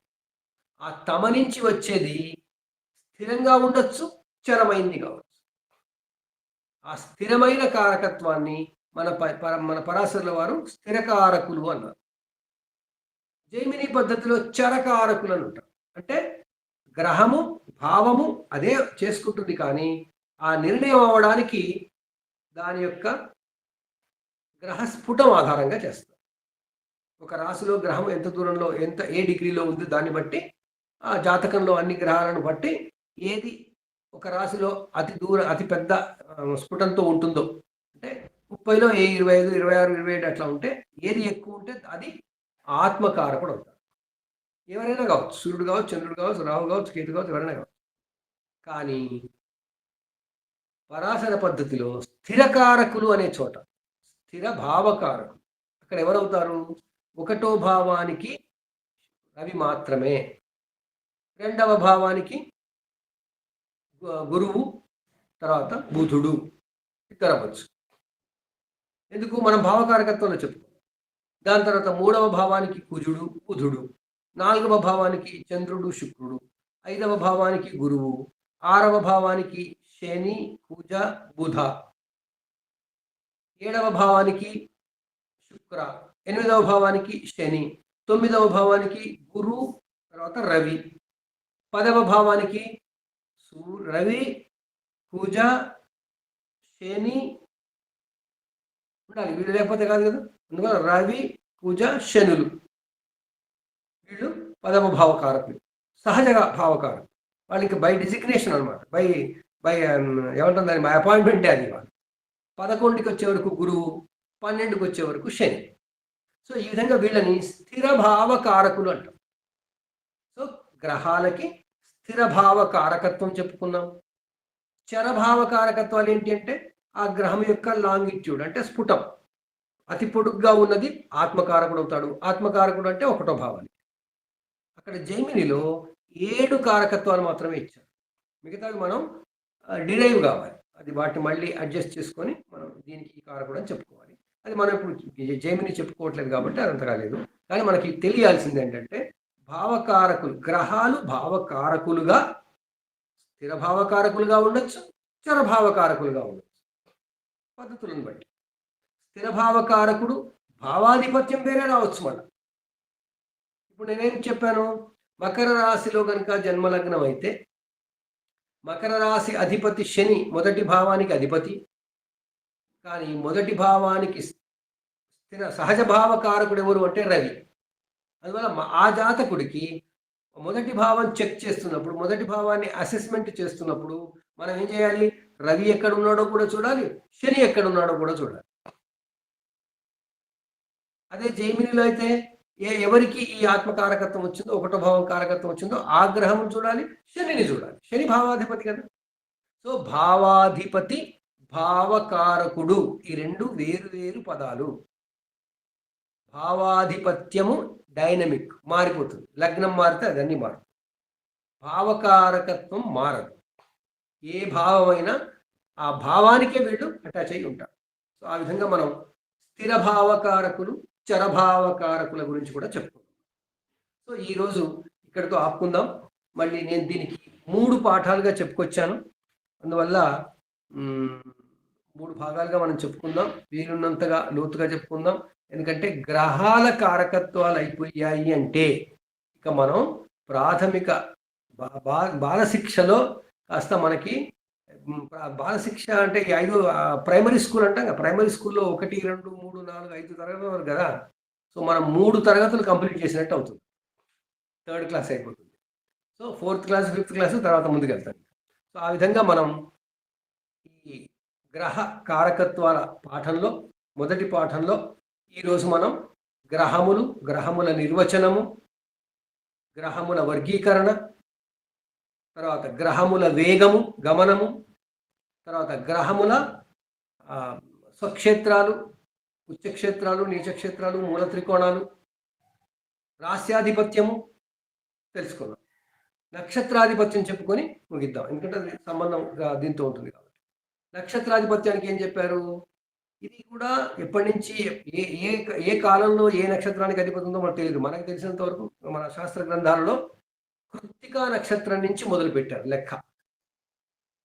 సో కృత్తికా నక్షత్రం ఎందుకు అంటే వాళ్ళప్పుడు వాళ్ళ టైంలో అది డిఫైన్ చేసినప్పుడు, అది నిర్వచించినప్పుడు కృత్తికా నక్షత్రం దగ్గర మరి రవిని ఏం చేశారో మొత్తానికి ఏదో వాళ్ళ కారకత్వాలు, గ్రహ కారకత్వాలు, నక్షత్ర కారకత్వాలు, రాశి కారకత్వాలు అన్నీ కనగలిపి వాటిని చేసి మొత్తానికి మనకి ఇంటిగ్రేట్ చేసి నక్షత్రాధిపత్యం ఇచ్చారు. ఆ నక్షత్రాధిపత్యంలో మనకి ఏంటి అంటే ఇన శశి కుజ రాహు జీవ మందజ్ఞ కేతు భృగు ఇది నవాణం కృత్తికాదిక్రమేణ అని ఒక శ్లోకం పెట్టారు. ఇక్కడంతా పేర్లు. ఇన అంటే ఇనవంశము అంటే సూర్యవంశం, అందువల్ల సూర్యుడు. శశి అంటే చంద్రుడు, ఇన శశి. కుజ అంటే కుజుడు. రాహు అంటే రాహు. ఇన శశి కుజ రాహు. జీవ అంటే గురువు. ఇవన్నీ టెక్నికల్ వర్డ్స్, గ్రహాలకు ఉన్నటువంటి సినానిమ్స్ అంటాం కదా. సేమ్ పదాలు, నానార్థాలు, పర్యాయ పదాలు. సో పర్యాయ పదం అంటే సినానిమ్. సినానిమ్లో ఈయనకి జీవ అంటే గురువు, తర్వాత శుక్రుడు కాదు, గురువు, జీవ. ఇన శశి కుజరాహు జీవ. మంద అంటే మందంగా వెళ్ళేవాడు, నెమ్మదిగా వెళ్ళేవాడు శని. అందరిలో ఆయనే కదా లేటు, అందువల్ల మంద. జ్ఞ అంటే తెలివిని ఇచ్చేవాడు. జ్ఞ అంటే జ్ఞానము అంటే తెలివి, ఇక్కడ ఇంటెలిజెన్స్. ఆ ఇంటెలిజెన్స్ ఇచ్చేవాడు బుధుడు, అందువల్ల బుధుడు. దాని తర్వాత కేతువు, దాని తర్వాత శుక్రుడు. ఇదే ఆర్డర్లో మనకేం చేశారు? నక్షత్రాలని కృత్తిక ఆదిక్రమేణ, క్రమంగా కృత్తిక నుండి అని చెప్పారు. అంటే కృత్తిక సూర్యుడు, రోహిణి చంద్రుడు, మృగశిర కుజుడు, ఆర్ద్ర రాహువు, పునర్వసు గురువు, పుష్యమి శని, ఆశ్లేష బుధుడు, మఖ కేతువు, పుబ్బ శుక్రుడు. ఇట్లా మనం మొత్తం 27 చూసుకున్నట్టయితే మళ్ళీ భరణి దగ్గరికి వచ్చి ఆగిపోతుంది. అప్పుడు శుక్రుడితో ఆగిపోతుంది. సో ఈ విధంగా ఇన శశి కుజరాహు జీవ మందజ్ఞ కేతు భృగు ఇతి నవాణం కృత్తికాదిక్రమేణ అని ఒక సెంటెన్స్, సంస్కృత సెంటెన్స్ గుర్తుపెట్టుకుంటే తెలుస్తుంది అని. అసలు ఇప్పుడు మనకు అవన్నీ అక్కర్లేదు, ఎందుకంటే మనకు మన స్టైల్ ఆఫ్, మన మెథడ్ ఆఫ్ రిమెంబరింగ్ వేరే కదా. ఇప్పుడు మనం జ్ఞాపకం పెట్టుకునేది వేరేగా ఉంది. సో ఆ విధంగా మనకి ఇప్పుడు గ్రహ కారకత్వాలలో నక్షత్రాధిపత్యం కూడా చెప్పుకుంటాం. అశ్వినికి కేతు అవుతాడు, ఎందుకంటే ఆ ఆర్డర్ను తిరిగి వచ్చేవరకు. ఇది ఇప్పుడు ఆ రాసులు ఎట్లా ఉన్నాయో దాని ప్రకారం గుర్తుపెట్టుకోవాలి అంటే కేతువుతో మొదలవుతుంది. అశ్విని కేతువు, భరణి శుక్రుడు, కృత్తిక రవి, రోహిణి చంద్రుడు, మృగశిర కుజుడు, ఆర్ద్ర రాహువు, పునర్వసు గురువు, పుష్యమి శని, ఆశ్లేష బుధుడు. సో కేతువుతో ఆరంభమై బుధుడితో అవుతుంది. ఇది బాగా గుర్తుపెట్టుకోండి. మన కర్మ సిద్ధాంతం ప్రకారం మనం గ్రహాల కారకత్వాలని చెప్పుకుంటున్నప్పుడు, ఒక మనిషి మరణించినప్పుడు సాధారణంగా ఏ గ్రహం కారణమవుతుంది అని చూసినప్పుడు ఈ బుధ కేతువులు చాలా చాలా ప్రముఖ పాత్ర పోషిస్తారు. సో బుధుడు చివరగా ఉంటాడు, కేతు మొదట్లో ఉంటాడు సైకిల్లో. సో ఇవన్నీ మనం తర్వాత ఇంకా క్లియర్గా చెప్పుకుందాం. ఇప్పటికీ ఇది చాలిద్దాం. ఈరోజు పాఠం అందరికీ ఎలా ఎలా అనిపించింది, ఏమైనా విషయాలని తెలిసి వస్తున్నాయా లేదా ఒకసారి మీరు ఫీడ్బ్యాక్ ఇవ్వండి. అలాగే ఇప్పటిదాకా నేర్చుకున్నటువంటి విషయాలన్నింటినీ, పాఠాలన్నింటినీ కూడా దయచేసి ఒకసారి పునశ్చరణ చేసుకోండి. మనం వీలు చేసుకుని దానికి సంబంధించిన క్విజ్లు ఏమైనా పెట్టుకుందాం, ప్రశ్నోత్తరాలు ఏమైనా పెట్టుకుందాం, దాన్ని కూడా చెప్పుకుందాం. అయిపోయిన విషయాలన్నిటికి సంబంధించి ప్రయత్నం నేను చేస్తున్నాను, అది చూద్దాం. అది క్విజ్ లాంటిది మీకు పంపిద్దామని. అది క్విజ్ వచ్చినప్పుడు అది పూర్తి చేయండి. అది 1 పేజీ 2 పేజీలు ఉండదు, ఈసారి కొన్ని ఎక్కువ పేజీలు ఉంటుంది, మీకు ప్రాక్టీస్ అవుతుంది, అందుకోసం చేయిస్తాను. సో ఇప్పుడు మనం ఇక్కడ ఆపుకొని మన ఫీడ్బ్యాక్ తీసుకుందాం. ఈరోజు గ్రహకారకత్వాల ఉపోద్ఘాతం మీకు ఎలా అనిపించింది, అన్నీ వచ్చాయా? కొత్త వాళ్ళు చెప్పండి. పాత వాళ్ళకి ఎలాగో తెలుసు, వాళ్ళకి ఇది అవుతుంది. కొత్తగా జ్యోతిష క్లాసులు అటెండ్ అవుతున్న వాళ్ళు దయచేసి స్పందించి చెప్పండి. నమస్కారం గురువు గారు. చెప్పండి. భావకారకుడు అంటే అర్థంగానే గురువు గారు. అయ్యా, భావకారకుడు అంటే అర్థం కాలే, మనసు చెప్పరా? ఒక భావానికి 2 గ్రహాలు ఇన్ఛార్జ్ ఉండొచ్చు. ఒక ఛార్జ్ ఏమో రాశిని బట్టి, ఆ భావము ఏ రాశి అవుతుందో దాన్ని బట్టి, దాన్ని భావాధిపతి అంటారు. ఇప్పుడు ఎవరికైనా మేషరాశి 2వ భావం అయిందనుకోండి, 2వ భావానికి అధిపతి ఎవరు అంటే ఏమంటాం అప్పుడు మనం? మేషరాశికి అధిపతి ఎవరో వాళ్ళు అవుతారు. ఇది అర్థమైందా?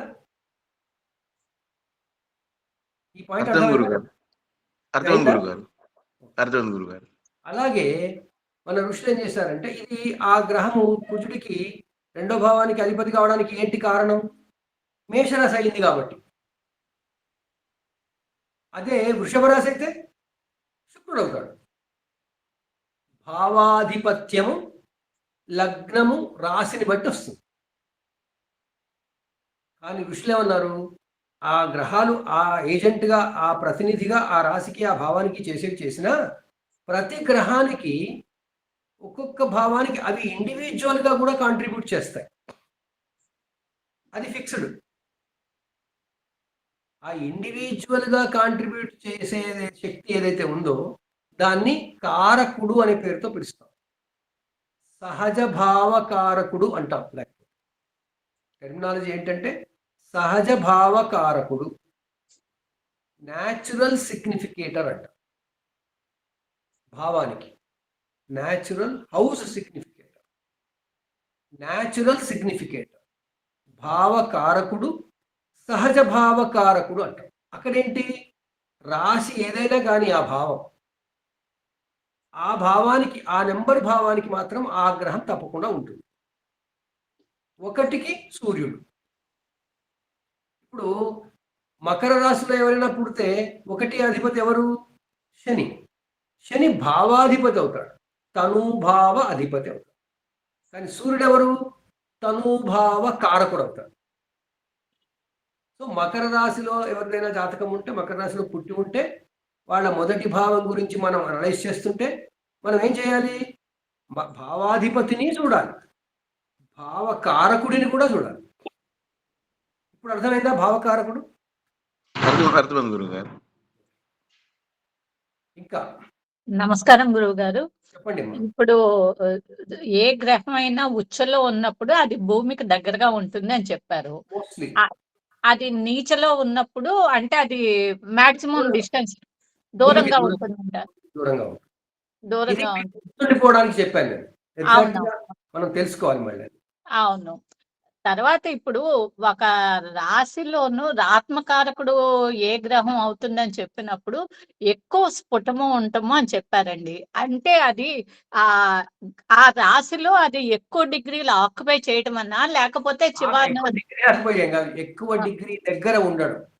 ఓకే. 27, 28, 27, 28 అంటే అది ఎక్కడ అదే 30కి దగ్గరగా ఎక్కడుంటే అది ఆత్మకారకుడు అవుతాడండి. అది ఏది ఆ, 30కి దగ్గరగా ఉన్న ఏ గ్రహమో అది మొత్తం చక్రానికి భావకారకుడు అవుతున్నాడుగా,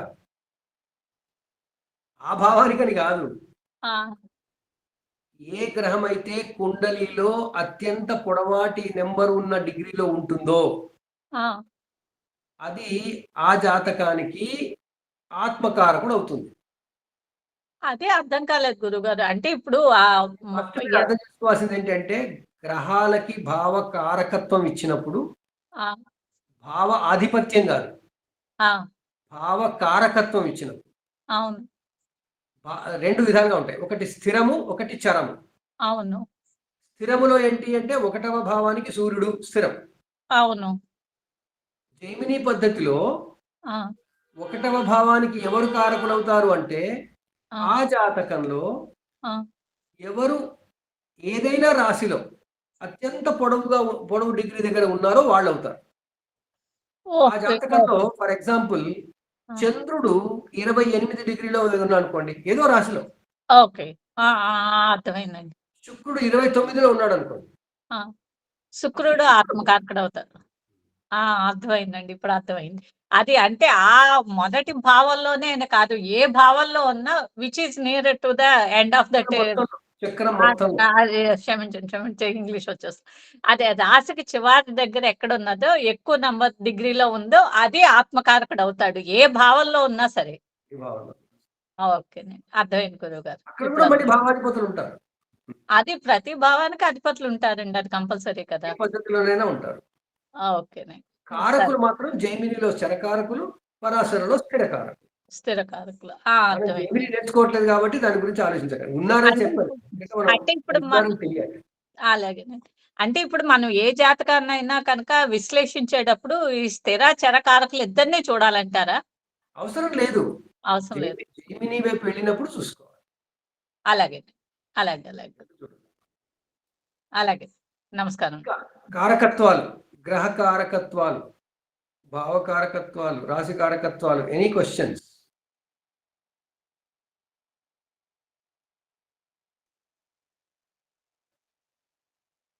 మాట్లాడండి. నమస్కారం గురువుగారు. చెప్పండి. ఇప్పుడు ఒక జాతక చక్రంలో ఎగ్జాంపుల్ కన్యా లగ్నం అనుకుంటే అది ఫస్ట్ మొదటి భావం అవుతుంది. కన్యా లగ్నానికి భావాధిపతి విల్ బి బుధుడు. కన్యా రాశి అధిపతి ఎవరు? బుధుడు. బుధుడు అవుతాడు. ఇప్పుడు ఒక రాశి చక్రంలో 5 గ్రహాలు ఒకే రాశిలో ఉంటే, ఫర్ ఎగ్జాంపుల్ మేషరాశిలో 5 గ్రహాలు ఉన్నాయి. ఇప్పుడు 5 గ్రహాలది జ్యోతిష్యులు ఆ వ్యక్తి పైన ఉంటుంది. కానీ కొన్ని రాసుల్లో ఏ గ్రహాలు ఉండవు.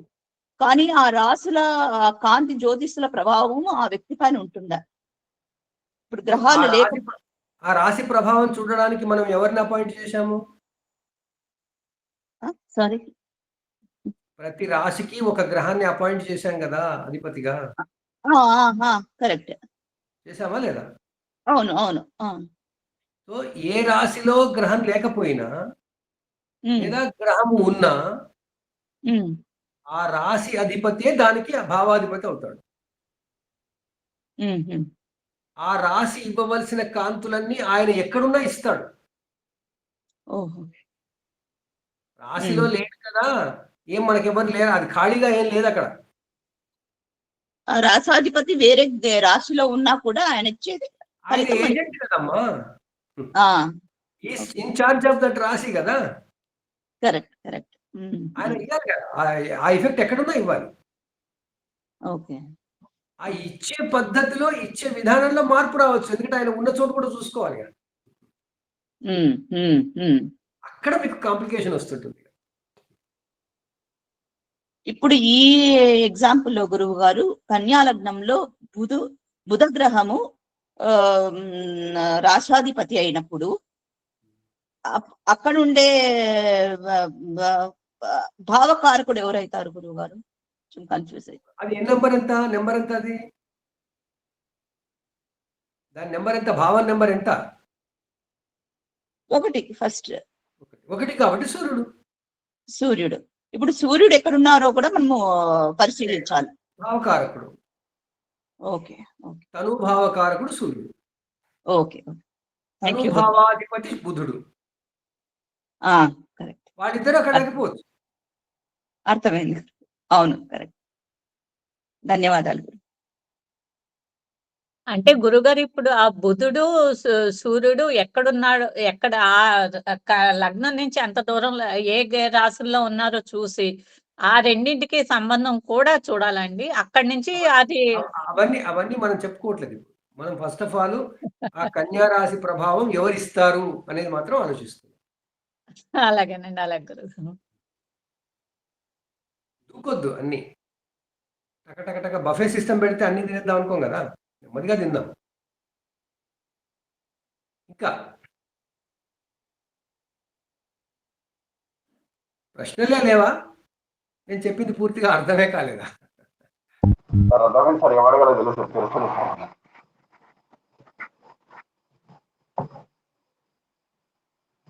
చెప్పండి. ఏదో చెప్పబోయారు, వచ్చింది సౌండ్ కానీ పూర్తి క్లియారిటీ రాలేదు.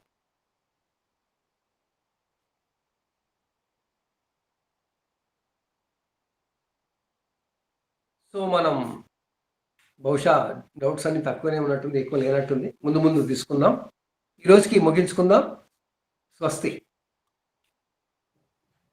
ధన్యవాదాలు గురుగారు. శుభరాత్రి సార్. ధన్యవాదాలు గురుగారు. శుభరాత్రి. ధన్యవాదాలు గురుగారు. జై శ్రీరామ్ గురుగారు. ధన్యవాదాలు.